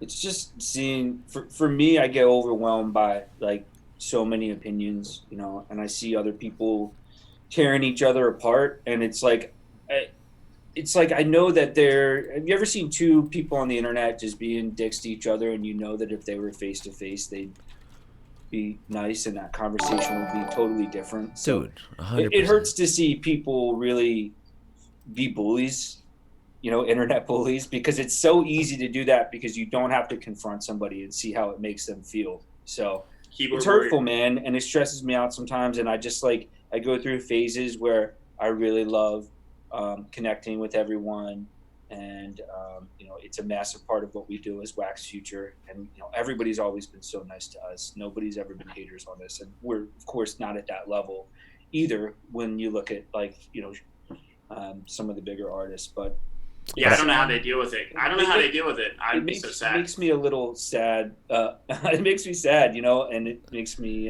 kind of bitter that we're that quick to be mean to people on the internet sometimes. Yeah. I mean, some people, deservingly or so, it's just like to have a mob of people like that just at your, it's got to be insane, dude. Whether it's good supporting, like an overwhelming amount of supporting, that kind of noise is bad too. That's unhealthy for anybody's ego, and the negative side of it is fucking unhealthy too. And I mean, it's just like, where are you going to find the middle ground? Because once those floodgates are open, they're fucking open, and everybody they think their opinion is, worth it. They got to post it somewhere, and it's kind of fucking crazy, especially when it becomes, with art and music and stuff. You're just subjective stuff in general. It's kind of then we base ourselves off of it, and it's like, I don't know, man. It's kind of a fucked up system right now. But what's the way, I mean, it's up to us. It's up to us to make sure that the almost fucking goddamn near idolatry is down to a fucking minimum as much as we humanly possibly can. It has to happen. I'm scrolling through the chat. Someone redeemed an Ask Me Anything. Did you see that? Yeah. Optic. Yes, sir. Said, y'all got any suggestions for breaking out of a creative block? And that's open to both of us. So, I mean, if either of you guys want to take this too. I'm going to just super short is just go outside. Very, very simply, step away. Back in the day, I used to listen to the track Through the Wall and listen to the sub frequencies and see if that struck an idea. But otherwise, go grab a big ass glass of water and go take a walk, and the sunlight will fucking sometimes smack you in the head. That's fine. Yeah, 100%. That's where I'm at too. Just go out and be in nature, step away, and get inspired. Listen to music that you love. I think when I'm making music and I'm in a block, I'm so in the loop of listening to my own music.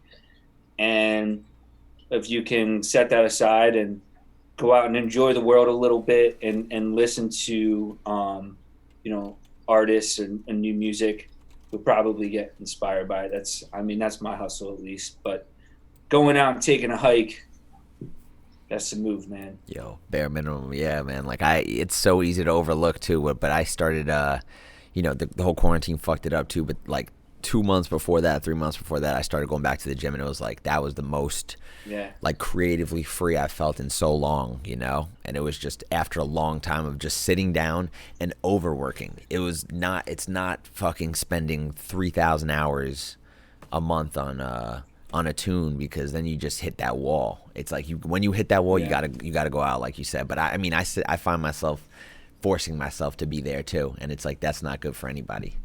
Diminishing returns at a certain point. It's tough to wrangle the flow. You know what I mean?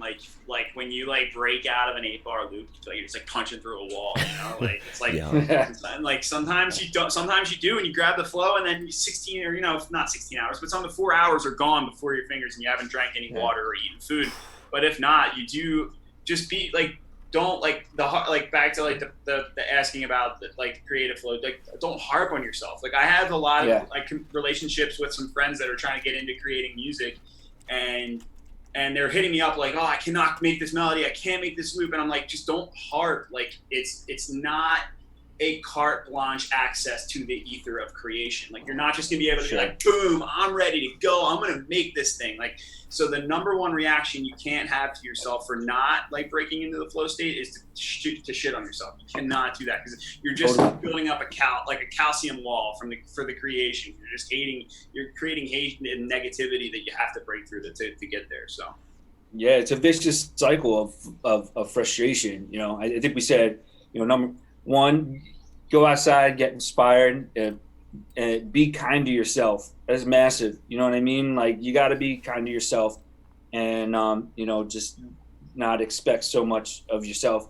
Three, save that shit. Start a new project. Yes. You know what I'm saying? Don't be Yeah. afraid to fucking shut something down, even if you feel like it could be greater than it is, because maybe you'll come back to it. But what you just learned through making that track, you can take into the next track. That's a massive mistake that I used to make. I used to never release music because I just work on it and I'd work on it and I would think like, this can be better, this can be better. And it would prevent me from moving on to the next project, moving on to writing the next track. And the next track is better because I take everything that I learned from that last track and I can put it into the next one. So yeah, and 5-star, that to answer your question about pre-production, that ends up being pre-production sometimes. We'll put like 8 hours into a track, and then since we can't get where we need to, we'll save it. We'll go somewhere else, and then we'll come back, and this track will be kind of waiting for us, teed up, because we put 8 hours into it. But, you know, like pre-production can come in many different ways, and I think we definitely do that for ourselves by, you know, just keeping an eye on the time that we're putting into a track and doubling back to it.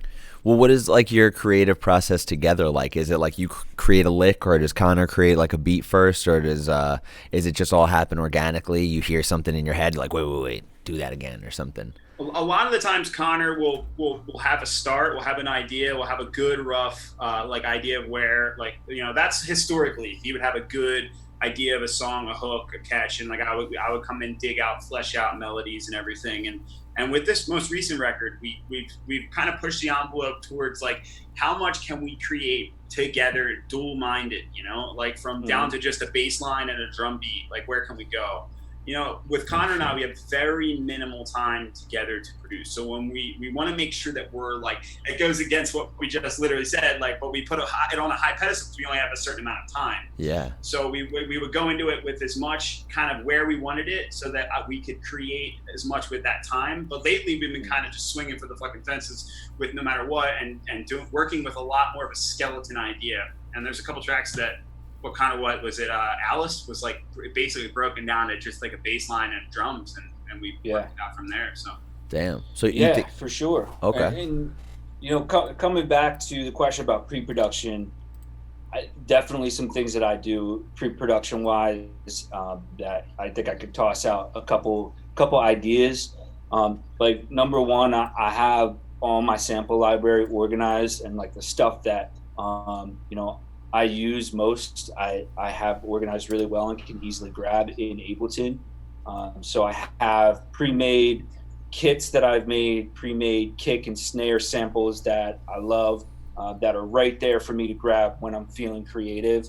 And also like my effects and stuff like that and instruments that I use, I have available right away to grab in Ableton as well.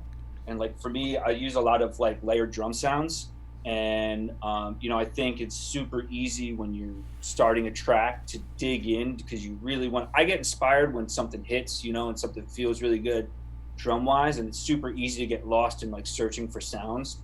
So what I do is I'll take like a snare, and I'll oftentimes layer like a snare that I like with something on the top, maybe like a hi-hat or kind of like a rim shoddy sounding thing to make it sound thick, give it some stereo image, a clap, maybe 3 different things. And I run them through my outboard compressors. My really usually running through my, I have an outboard 1176 that I run it through, and I just have that ready to go. So I don't have to do that weird round trip in the moment, you know? And so that's just something that I do that really helps me, is like having all those sounds available and ready for me to grab. And also having a template saved in Ableton is good. I was going to say that, Ableton template, you have like a good ass kit saved in there. Yeah. So I have a good kit saved there, so I can bring it up right away, just figure the drum sounds out later if I want to. And I have like the reverbs that I really like already dialed up for me to use. And Yeah, so we do. I personally do a lot of like pre-production as far as like make an idea and then come back and arrange it. Usually at that point, I'll like make an idea that's somewhat fleshed out, and I'll send it to Keith. He might gas me up on it, and then we'll be like, "Yeah, this is next. This is what we're diving into next." So it's gotta pass the Keith gas test.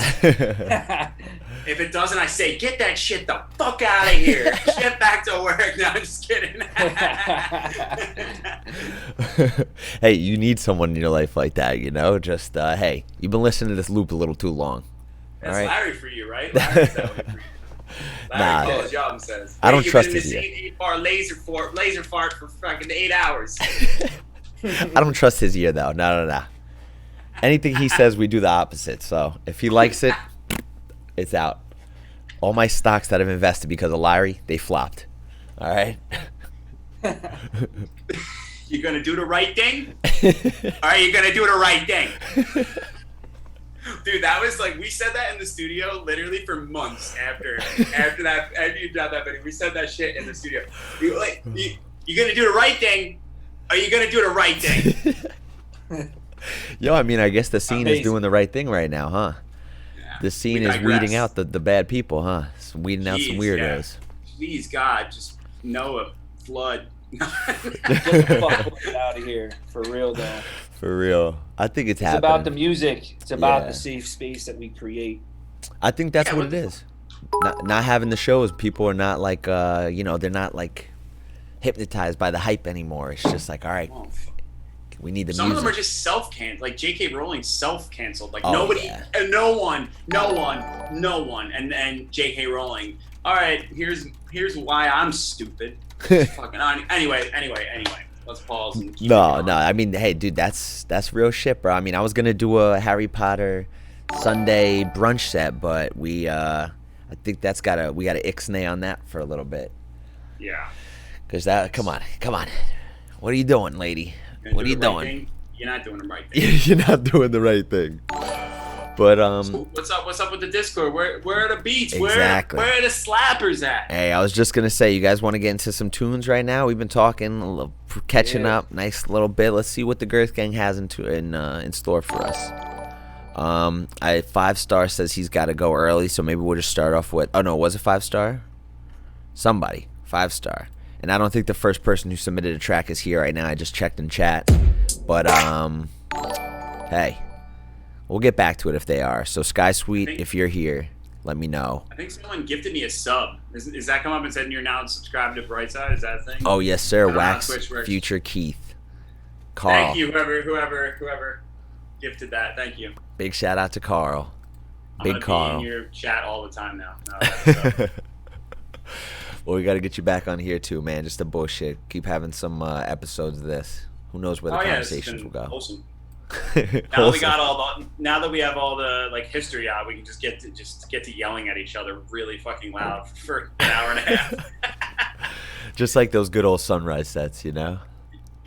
Oh man. All right. So, hey Connor, do you mind if I send you links to these and we'll just queue them up at the same time?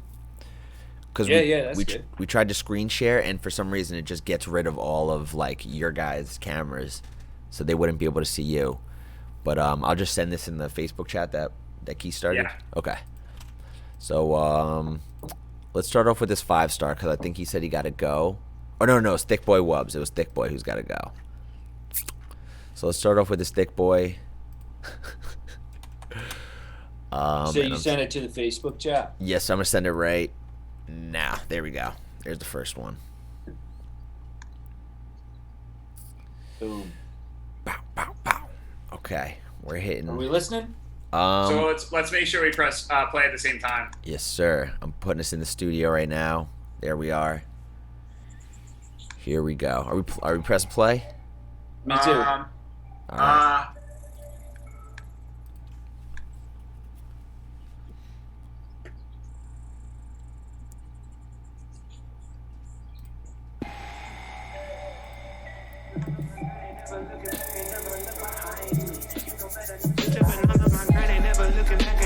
Behind me, you know better not to try me. I make money signing my sleep. I keep it up, I ain't had enough. Put these niggas in a a blind state. I can hear the pussy already. I don't really care what y'all say. I just get the bag, yeah, these niggas mad fucker. Treat me like a Oh, wait.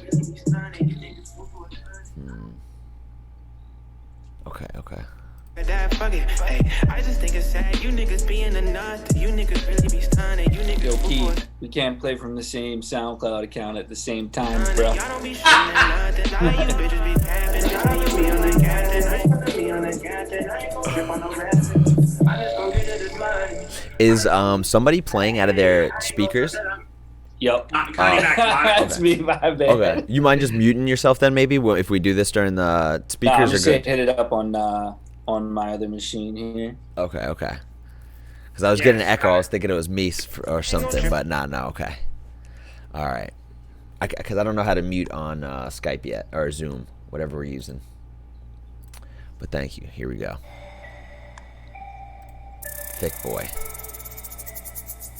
Post your SoundCloud, boss. Looking back, I never look behind me. You know better not to try me. I make money signing my sleeve. I can't make it up. I ain't had enough. Put these niggas in a blind state. I can hear the pussy already. I don't really care what y'all say. I just get the bag. Yeah, these niggas mad fucker. Treat me like a dad. Fuck it. Hey, I just think it's sad. You niggas being a nut. You niggas really be stunning. You niggas fool for a son. And y'all don't be shooting at nothing. All of you bitches be capping. Bitch, come to me on the captain. I ain't gon' trip on no rapping. I just gon' get to this money. I just gon' get this bag. I ain't gon' start till I make it. I ain't gon' start till I'm dead. I just gon' get to this money. I just gon' get to this bag, yeah. I ain't gon' start till I make it. I ain't gon' start till I'm dead, yeah. I just gon' get this bag.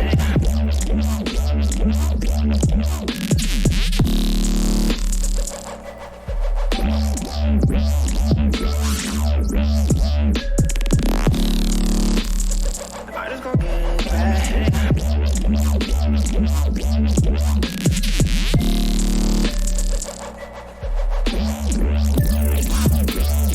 I ain't gon' start till I'm dead.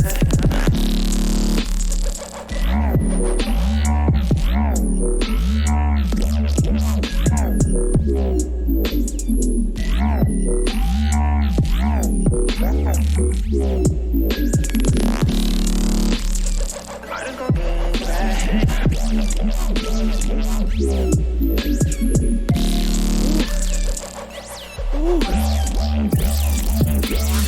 I ain't gon' start till I'm dead. I ain't gon' start till I'm dead. Hope I don't waste my whole life. I'm in pursuit of this bitch. Shit, I might make it my wife. Baby, talk to my friends. I'ma go get them tonight. I'ma make sure they alright. I need 105. I just gon' get to this money. I just gon' get it back. I ain't gon' start till I make it. I ain't gon' start till I'm dead. I just gon' get to this money. I just gon' get to this bag, yeah. I ain't gon' start till I'm mad. I ain't gon' start till I'm dead, yeah. Ooh. I just gon' get it back. Ooh. Ooh.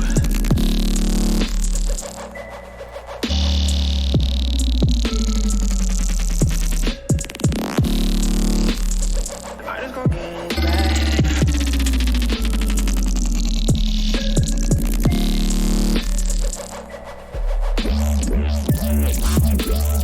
I love the echo.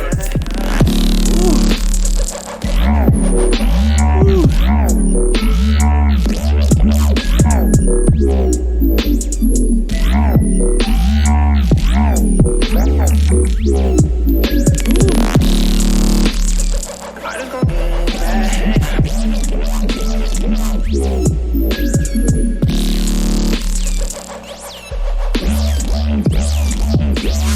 I ain't gon' start till I'm dead. I just gon' get to this money. I just gon' get to this bag, yeah. I ain't gon' start till I'm mad. I ain't gon' start till I'm dead, yeah. I ain't gon' start till I'm dead. Hope I don't waste my whole life. I'm in pursuit of this bitch. Shit, I might make it my wife. Bring that bitch out to my friends. I'ma go get them tonight. I'ma make sure they alright. I need 105. You ain't gon' make it alive. You ain't gon' make it alive. I cannot lie, I can't lie. My niggas gon' die. Just get the fuck out my face. I ain't gon' play no more games. Just get the fuck out my lane. I ain't gon' play no more games. I just gon' get to this money. I just gon' get to this bag, yeah. Ooh. I ain't gon' start till I'm mad. I ain't gon' start till I'm dead, yeah. Damn. Okay. That was fucking heat. Damn. Yeah. No. Thick boy. All right. Damn. Copy full path. Hold on 1 second, man. Jeez, I wish I would have brought us into the underground dungeon for that one, but it's not set up for the 3 people yet. I'm working on it though. But Jesus Christ, I think we were all vibing out to that. Connor might still be vibing out to that because we all queued up at almost the same time. That shit is done, man. Dude. It's dope, man. Sound design is fire. I love like the panning back and forth with one of the bass sounds. Super dope. I love in the break where like the drums filtered down and pattern switched up a bit. The shit was, Yeah, there was the like monkey sounds or whatever, like jungle kind of sounds. Like, it was like way kind of like filtered in behind everything. It was sick. Yeah, it sounded like a synth. It sounded like a fucking synth. Dude, was it? If that was like some organic monkey sounds or jungle sounds, yo, fire to that. But if that was a synth, yo, you got me going crazy, dude. What synth is that? Let me know. Yeah, it sounded like a really fast like modulation, didn't it? Like whoop, whoop, whoop, yeah. Whoop, whoop, like but it was like really filtered out and way in the back. Sound like a monkey or something, you know? That shit was that was insane. And the steady like bells that like that was so like popping in the back. It always kind of held everything together. All synths. Dude, wow. Organic. Wow. I got to get a Real Sounds version of that, whatever that was. Well, that's like the opposite of organic, isn't it? Like when you create a sound from reality with a synth that sounds so real. I guess so. It's right? like, what are you using? Is software synth? Yeah, what was that? Like, what the hell would create something Serum. like that? Where's the chat right here? Okay. I think it was Honey 3000. The Honey 3000, was that an actual synth? We need a monkey synth. If there was a Honey 3000 synth, I simply want it for its name. Thick boy, man. Massive. Oh, okay. All right. Well, even still, man, not a sound I'd expect out of Massive. And no, there was so much modulation on it. It was like it was getting pulled in all directions. Yeah, no, that was amazing. For 1 hour ago too, I think you just posted another one just to fucking tease us with it. And man, I just gotta say, keep this shit up, dude. This is up to twice a week you're submitting fucking dope tracks now. Hell yeah. So, you know, don't only keep it up, but actually slow it down. All right, slow it down for the rest of us. Actually, tell us what your creative plan is when you're in writer's block, because you're completely not in writer's block. Oh shit, man. Okay, so I sent you one from Elevate, another one of our dudes, a vibey track I played guitar on. So let's see what he's got. All right, let's cue it up and then let's count to like 3 of them, like 1, 2, 3, play. Okay. So let's pause it really quick. Okay. Pause it, and then everybody Eric, maybe do the honors. All right. You say 1, 2, 3, and hold on. play. What track are we doing? 100 songs. 100 with Drain songs. Gold Chain. Yes, sir. 100 songs. Yeah. Yes, All sir. right, All right, we'll cue it up. You guys mute your mic, I guess, and we'll cue it up in 3 seconds. 3. All right. Oh wait, why can't I cue this up? Why can't I play it? Oh, there we go. All right, ready? 3, 2, 1. I got this down to a science now. Chad, is it alright if I eat an orange while this plays? Eat that, baby. Eat that cutie. That's what they're called, right? They're called cuties. Elevate music.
L-O-V.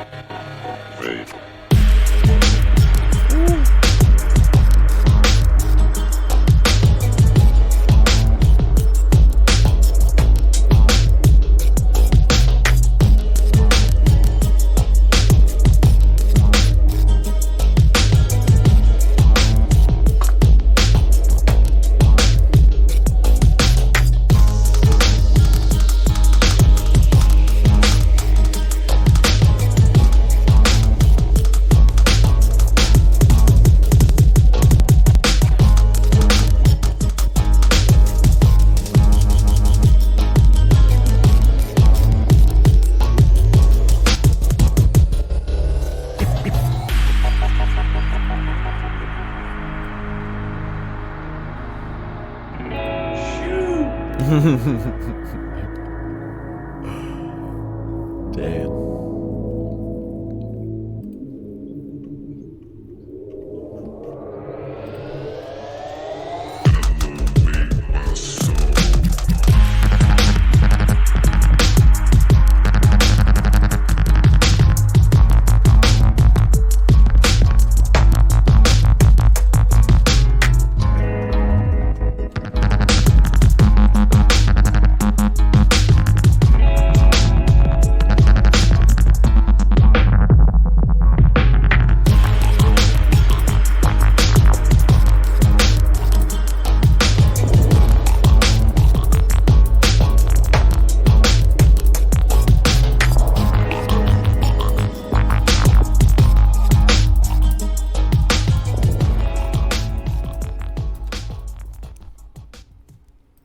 Damn. Elevate. Shoo! Oof. That's a fucking journey right there. Dude, for real. Yo, absolutely. I love it. I love the And the fucking guitar, journey. you said you cut guitar on that. Like the chords were definitely like airy. Like was it this like the quick like kind of arpeggiated, bling, like the ring out chords? If it was that, it's so clean and definitely just part of the vibe perfectly. Dude, amazing. I I'd love say you got half an EP right there. I agree. I concur. Yeah, man, that the little elevate tag too I love too, the Eric's still listening. elevate in what is that? Oh, I'm in mute. Oh, I was in mute. Oh, and man. you're still listening. The Twitch chat's a little bit delayed on my phone, so. Oh, okay. Yeah, no, I could hear you guys. I think they could hear me too, but I think I was just muted over here. But I was Word. I was gassing up that tag, that little elevate, that little Yeah. Yeah, I love that, man. I don't know if that's one of the first ones you put that in or not, but I really dig it, man. The only thing I would say is where it fades out towards like it changes, so it's hard to fucking like mix those two types of songs, you know? Like I know from personal experience, like sometimes the fucking chorus just doesn't go into the verse, or you're trying to change it up like as much as you did. It's hard to do so. But there was like a little part where it just got a little thin, you know. It just seemed like the end of the song, but then it came right back in. So if anything, just a little mixing and mastering on that one, and it's fucking perfecto. But that's all I got to say about that. Or even throw like a little like something, a high sample in there that's like kind of sits above it as it filters down to keep it, you know, before going, you know, some kind of like Connor and I do like reverse cymbals and shit, you know. There it is, Keith. Yeah. There it is. Impact and reverse. That's what I Keith always brings that to the table. Need an impact and a reverse symbol. It's so true though. I'm the executive producer. I just come in. I'm like, all right, reverse symbol here, riser here, blackjack dealer out. Yo, his last minute bounce. So sorry for no. Hey, dude, that's why. Yeah, dude, that's all. Take that with a grain of salt. I say that because you have been also coming in here fucking twice a week and dropping either new shit on us or old shit. So I don't know what's what and if stuff's released or whatnot, but I did see that one was like uploaded like a day ago or something. So it's still new. But I mean, if you're here for some feedback, I would say maybe just some mixing, and that tune's fucking there, bro. That tune's there. Yeah, I mean, I was gonna say you're about like Connor said. whatever you're thinking about your collection of music, just fucking release it. This is the patented Keith pitch. Whatever you're thinking about not releasing your music, release it, because literally so many people need it right now more than ever. Get all those fucking tracks together, put them in a bag, take them down to the release store, and fucking release them. Just whatever store it is, if it's fucking SoundCloud, if it's fucking on a tape, on a cassette tape, and you fling it at your friends' heads, put it out. Don't make excuses that you need to get this piece of equipment or anything. You just gotta put that shit the fuck out. For real. Excuse my language. No, and that's man. it. No more ranting. No, hey, we're here for the rants. We're here for the rants. We love the Keith rants, man. And I'm glad we got some Connor rants in there too, bro. Because I feel like it's mostly, me and you shooting the shit sometimes after a show, or, Connor's the family man. He's got to go most of the time and stuff. But if it's degenerate time and the rare occasions that we get to be degenerates, it's usually me and you shooting the shit too. So it's been dope to hear, Connor's perspective on the whole thing, and see even where, I don't even know where you guys started merging paths or whatever. So it's been a nice little interesting backstory. Wax. Absolutely. Past. Wax story. Wax story. All right, so I think I sent you guys the next one. We got Dem Check up next. And definitely agree. Yeah, Elevate, man, you've been coming in here throwing us so many fucking heaters. Like, an album would be, I'd love to listen to an album, dude. The flavors on that album would be crazy. And you're giving people an option to like straight up just chill and listen to a whole large piece of a bunch of music, like you don't know what you're doing for people when you hold music to yourself. I'm not saying I don't know you enough to know if you're doing that or not, but if you have a pile of tunes, the number one thing you need to do is get them right to where you can, that you're somewhat happy or happy enough, and get them out there, because you'll find that in your SoundCloud messages, when it's not robots trying to get you to buy likes, there's someone that says, yo, I listen to this every day at work, on the way to work, and you'll feel that feeling in your heart, like, holy shit, I made something, and it's the soundtrack to someone else's experience through this crazy, reality, and you're robbing yourself of that by not getting all the music together and just putting it out yesterday. But I said I wasn't gonna rant again. There he is. That was beautiful, honestly. And Elevate does that too. His tunes, they never get boring. They never they take you on a journey, and they never get. It never stagnates. A 5-minute tune doesn't feel like 5 minutes, and I think that's important in music too. So, man, you're doing a good job, bro. Elevate, you always coming through, bro. So thank you, man. All right, you guys want to get into Dem Check? Oh yeah, count us down. All right, brother. Ready? Hold up. Okay. All right, I'm ready. Hold up. No, hold on. I'm not ready. All right. Okay. Ready? 3, Yeah. 2, 1. Bang.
Okay, dem check. Did you link us? Can we start a genre island base? Sheesh. Is this how it is? Is this how it is every week or every day with these Dude, submissions? honestly, they just keep getting better and better. Honestly, every week we just keep getting some fire. Last week was fucking insane, consistently too. So, you know what? The bar was high. Guys are coming through. Dem check. I feel like that was for Wax Future too. Like it says untouched since 2017. I feel like you're like this one's for them. Hell yeah. I think like melodically, like you were handing off a lot of things very well, like very cleanly. It's like this was made in 2017. Like that's crazy. Like a lot of people struggle with doing three things and letting each one shine like intermittently, and that's something Connor and I like took forever to get like perfect. Still struggle with it, you know. Like you want to grab the next shiny synth and let the next thing grow, but like when you can get like four things, like it's almost like you're a juggler, like a pattern juggler. I think that this deserves 1000% you to go in and let the drums beat the living shit out of this track. Like as far as like a heavy compression, bring them up, like because I think the drums swing really well too underneath of it. And Connor, you can let me know if I'm off like, but I think that definitely if you could like layer some drums in there, because the hi-hats were swinging and you were definitely, the melody was fun to listen to and the whole tune was really fun to listen to. So Yeah, no, I agree. The drums have like really good movement, really good swing to them. I think that they could definitely come up in the mix and have some more energy. If you're not familiar with something called parallel compression, check it out. Use some of that shit on the drums. It's going to lively it up, make it sound real nice and more present in the mix. I also really love the art that you used, like in the breaks that kind of build it in. It's got a super dope vibe. The keys to me sound really hi-fi, like they sound like they're a newer like an electronic piano, stage piano. yeah, I was gonna say It'd be really dope to grind those up. What I might do is roll off some of the top end and some of the low end, kind of try and make them sound a little older maybe, and you can add like some reverb on it too maybe. Sometimes what I'll do to make things grimy is, maybe even layer like some vinyl noise under them. Might sound cool, but just try some different stuff, and you can grime them up so they don't sound like too player piano-ish. You know what I mean? You can make them like super grimy and old school, kind of sampley. But that shit was fire, man. Yeah, definitely go back and freshen this up, dude. I also loved right before one of the breaks, like you had a vocal sample that like chopped right away. It was almost like a transient like breath of a voice. Like that shit is like mad unique. There was definitely a lot of like, it was like circusy, like four on the floor, kind of like Opio stuff. Like that John, crack back into it. I say crack back into it for sure, and give it some of that love, because you said you're practicing compression and drums. Hell yeah. Yeah, for a track that's from 2017, like I know that you have like gotten so much more knowledge, since then. So just going back into a project that has the intention, has the idea already laid out, with just adding the technical knowledge is just like a very little thing to do. And especially if you go into it now and just have a couple things on a sticky pad, go in, fucking parallel compress the drums, maybe even switch it up a little bit, like, a little variety here and there between snares is not going to hurt anything, or some more of those vocals. I mean, sometimes I listen to a song just for that one time that something happens. So like having that one, I think it was just one time that vocal just cut out.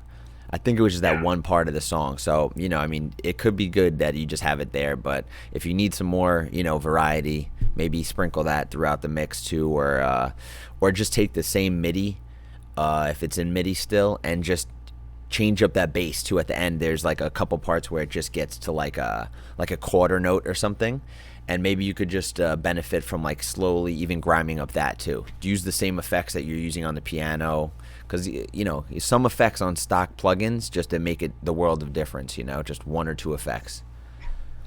But yeah, man, dope shit for 2017. Like definitely, I'm sure you got a bunch of things you want to fix in your head too. So I mean, dude, just do it and it says right in the description you love it. So that's the most important thing right there, bro.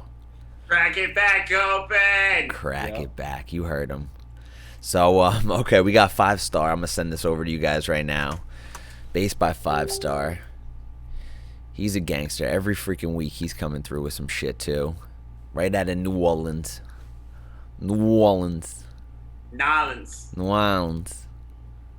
Last time we played in Nolans, I was talking in cursive. I almost said New Orleans, too, and then I had to stop myself.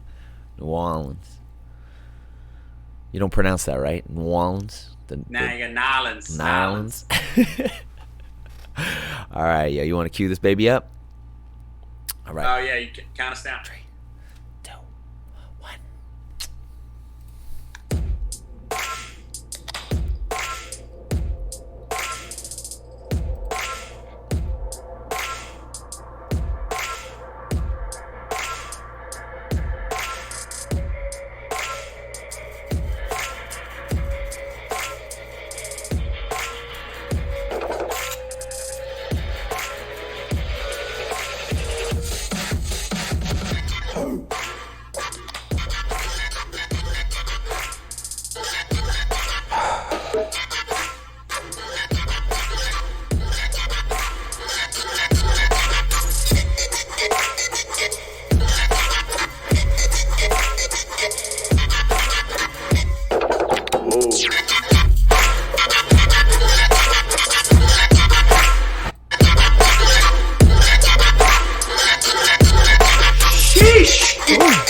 That was a good old-fashioned cheeseburger.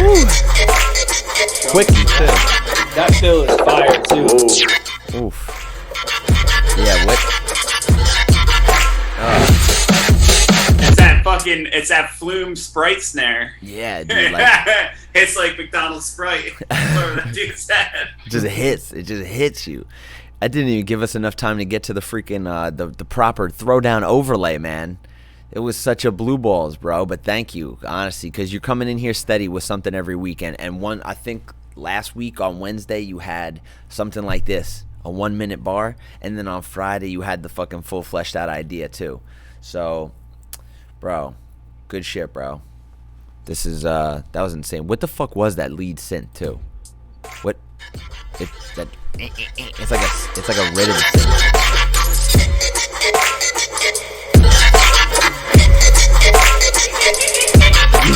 What is that, bro? It's the shades to Windex. Yo, that would make a perfect reel sounds, bro. A guitar I destroyed. Oh my god. Now you're talking up Keith's alley. I've never done it. Oh, no, I did. I threw a guitar off stage once. Oh my god. I was so fucking frustrated with the show we were playing, and I just like, whoop. It was a shitty guitar, so. What did your father say about that, huh? Oh, he's not. He was not. He's not. He's not. He was like, if you want to do that, you need to be in a certain tax bracket. Yeah, that track is as fire. If the question, let me see what the caption says, unfinished something, or what you said in chat. You said let us know if you want to finish it or should finish it. I think you should. Yeah. I think that snare alone is just like money, and then the fucking double time fucking fills, definitely. Yeah. I think it doesn't even need to be that much longer, too, man. If you want to keep it at a minute, just get a nice little outro, and you're good, bro. That shit was that was gas, man.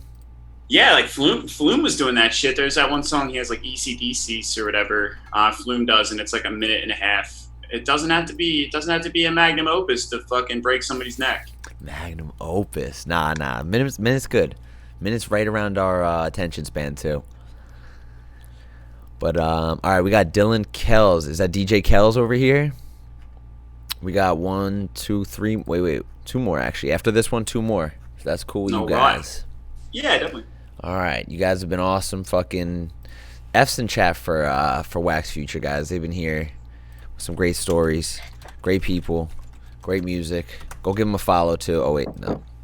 Up Wax Future. Boom. There's all their socials. Go hit them. Kells with the fire logo. Kells with the fire logo. I didn't even look at it. Oh, nice. Dank. Ooh. New Jersey. Okay. All right, let's see what we're getting into, guys. All right, count us down. Start it up. Ready? 3, 2, 1.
Oof. Yo, vibes, man. I don't know. It matches the cover art so good. It does. It matches this vibe right here too. I don't know if it's you guys inspiring the kind of submissions that we're getting, but I'm loving the vibe of it, you know? We get mostly like the heavy stuff too. But everyone's showing their emotional side today. I like it. It's adorable. I love the middle synth that was like had like glide on it, and it was definitely like super vocalized more. It's great sound. Yeah. That do that one, or That was more percussive. This was in the middle. It was like meow meow. It kind of reminded me a little bit of like Rat-a-tat. Okay. Like it had like a little dive to it, like a glidey dive to it. like it almost sounded like it was sounds building. like guitar. Could be guitar. Yeah, it could have been guitar slide or like guitar. Yeah. Oh yeah, let me pull up the chat. Okay, yeah. We got another one right here, and then one more after this. Undefined, who's always coming through with the heat. It said made by Tigress. Oh, that's just your logo though, right? Yes, sir. Yes, sir. Okay. So this one's called It's Gonna Be Neurohop. All right. Made by Tigers.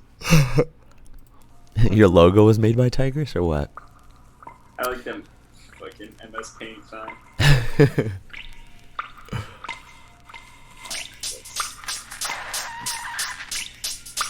All right.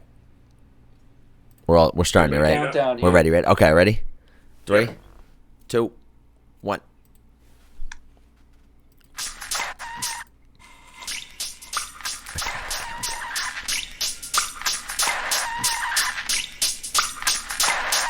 Hey, Cal, link us your SoundCloud, brother.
Ooh.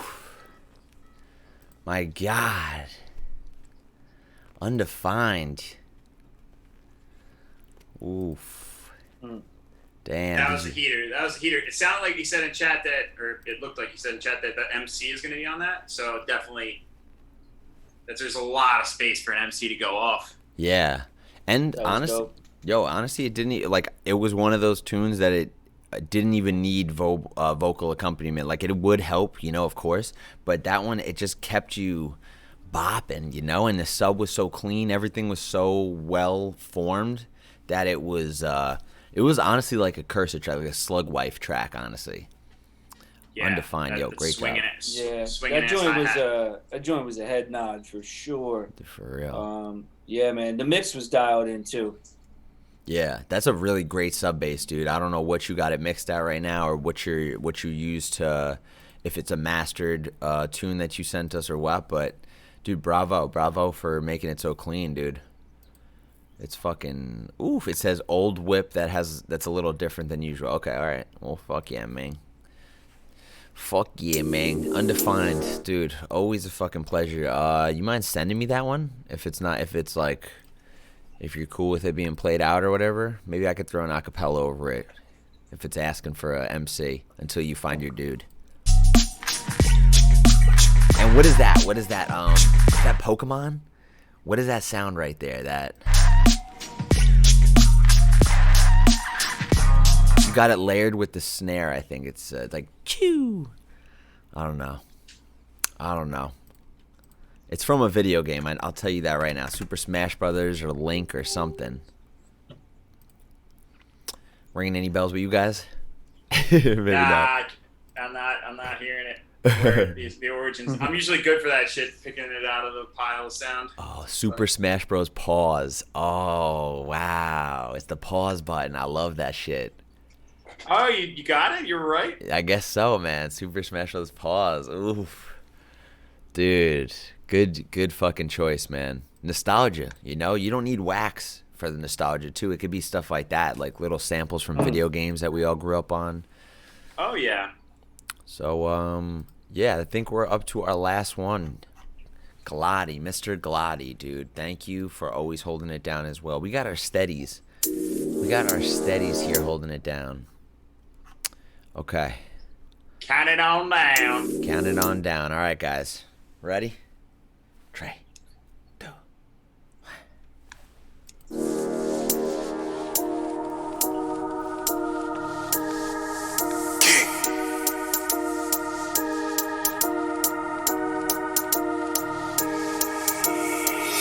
Never seen light to her eyes. The angel could never survive. Death to the human inside. Suicidal to the moon in the sky. Seeing me jump through the fire. Let me be your messiah. Glisten out about it, you're Illuminati. Show you beauty and the power. Addicted to me. No liquor, no weed. Just follow my speed. I'm artist in need.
Survive.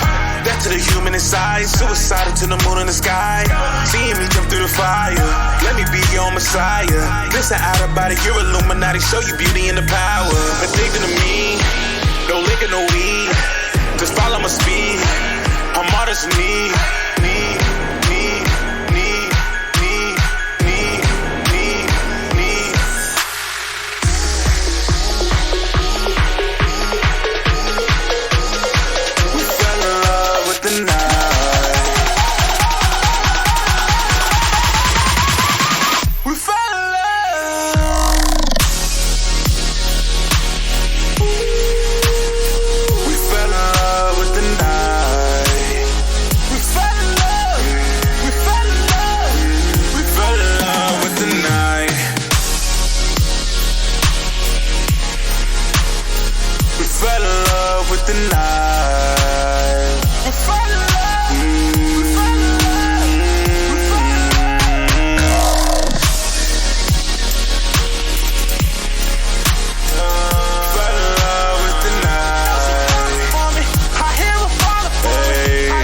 Featuring King Solomon, okay. That shit brought me back to my freaking Adventure Club days when I used to listen to Superheroes Anonymous, like all the mixes. Yeah. That shit was like, those gated pads were like always Yeah, like the sidechain pads were fire. Yeah. No, I love when that's well done. It's well produced. Unmute. Okay. Well, yeah, I love those gated synths when they're done like that. You know, it's perfect. He did it right. Is that a new song or old song? I see it's released 11 months ago, so not that old, honestly. So pretty dope, man. The singer also reminded me of like Travis Scott. I thought this was a sample I was gonna get DMCA'd for, but I think we're all good if it's King Solomon. Yeah, the arrangement was dope. The song structure was dope because it went in like that gated pad and then it went into a melodic part, and the build was dialed in. No, it definitely. It sounded like a you know, not to say any other song sounds like less of a song, but it sounds like a fucking like a full fleshed out idea, like an actual soundtrack for like a movie or something, you know? Yeah, definitely. For fucking. I love that vocal melody. I would say like anytime you work with somebody like that and get a vocal melody like that, like hand it off to an instrument too. Like by the end, like let like the instrument like run that melody. Like that's always good to hand off big melodies like that back and forth between singers and instruments. Okay. All right. Well, all right, guys. I think we hit. What are we at right now? We're at 2.5 hours exactly, dude, and about 6 or 7 fucking submissions. Got a lot of good beats from you guys. A lot of tea, and you know, I don't want to hold you all day. You got a lot of stuff to get back to and stuff, and I really appreciate you fucking, you know, first and foremost just being here and you know, being a friend of me for so long, you know. Oh yeah, dude, we love you, man. Well, it's mutual, so dude. I love much, you guys man. too. It's fucking. I'm gonna go watch Dark. Go watch Dark. I'm gonna go watch Dark. Yeah. Oh, okay. All right. Well, we don't want to hold you up any longer, dude. Damn. All right. Well, you got enough of Bright, so we're gonna go to the Dark then. All right. Wow. Very. All right. Very good. Oh shit, man. All right. Well, dude. Thank you for sitting here and fucking talking to us. We could definitely get you guys in again if that's something you want to be a part of, and if not, it's gonna be, you guys are gonna be seeing more of us together live when this all subsides. Oh, that's absolutely true, and we got work to do on a track. We got maybe a collabo. Yeah, let's get that going. Yeah. So we'll get that worked out. Yeah, if this has done anything, it's like reignited that little that project too. I've been meaning to get that project out. And you guys showed interest in it so long ago, and you know, maybe it's time. Maybe it's time. The future's always bright. I think. Give me something to work on, Eric. I'm losing my mind. Let's go. I got you, man. I got you. Hey. Well, it'd be an honor. It'd be seriously an honor to get up and then perform that live, and you know, do what we do best, baby. But I guess until then. We'll meet again. We'll maybe hopefully do one of these and get to chit chat again. But thank you for being my first tandem guest. Absolutely. Know? I appreciate you guys. You know. Just being good fellas, and thank you for sticking around for the long haul. Absolutely. The scene needs Much you guys. love, my dude. My phone died, so I can't see chat. Peace out, chat. Hey. Thank you for all the good submissions. Peace, y'all. I know they're showing nothing but love, but hey, thank you guys. I'll talk to you soon just to say thank you and everything. Yep. Love you guys. For sure. Love you too. See ya. Peace, brothers. Peace. Peace. Okay. Another meet and greet. Look at this. I even fucking shaved my face. Because Keith and Connor, they're just old time friends, you know? It's like you bring up some of these dates, and it doesn't seem like that long ago. Really doesn't. But I guess that's just a sign of time well spent, you know? Time flies when you're having fun, they say. When they say that, right? I think so. But another fucking episode. Another group of people that I love to fucking just have a conversation with. Keith is a longtime friend, and I shoot the shit with him every time I can. Connor, he's a family man. I love his mystique, and I try to talk to him as much as I can too. And you know, I like to dig deep into their brains. So thank you guys for giving us a platform to do so. Thank you guys for tuning in. Man, it's fucking always a pleasure. Let's go see who we could raid, honestly. Let's go see who we could raid. When I get the YouTube notifications, I get sad I missed it. Hey, well, thank you for being here, and thank you for your music, man, because I seriously appreciate everyone that does this every week. Like, you guys are the best. Thank you for everyone who followed, who donoted, who gave bits. Buku is on again? Alright, maybe we'll get Buku. And then we'll convince him to come on, because we might need a guest for Friday. My man's Maz hasn't got back to me since like Monday. I'm checking my Instagram. Nope, I'm checking my Twitter now. He hasn't got back to me. So you know what? If tomorrow, we might have to get Buku if he's down. So, alright guys, let's go raid him, right? Does he stream every Wednesday? Let's go raid him. That's a good raid. Thank you for suggesting that. Love you guys. Buku. We could go raid Soldier Boy too. Oh man. Buku, let me make sure it's up. We go raid him. Twitch. Buku. Right, Buku dat dude. Buku dat dude. Bada bing, bada boom. Alright, everybody. Thanks again. Soldier Boy doesn't deserve the credit. We'd have to go in there and tell him. Huh? Who's told Soldier Boy? Soldier Boy tells them. Alright, guys. I talk too much.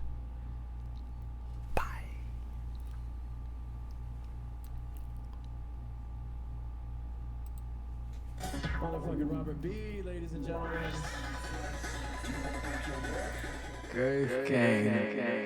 Girth gang, bro.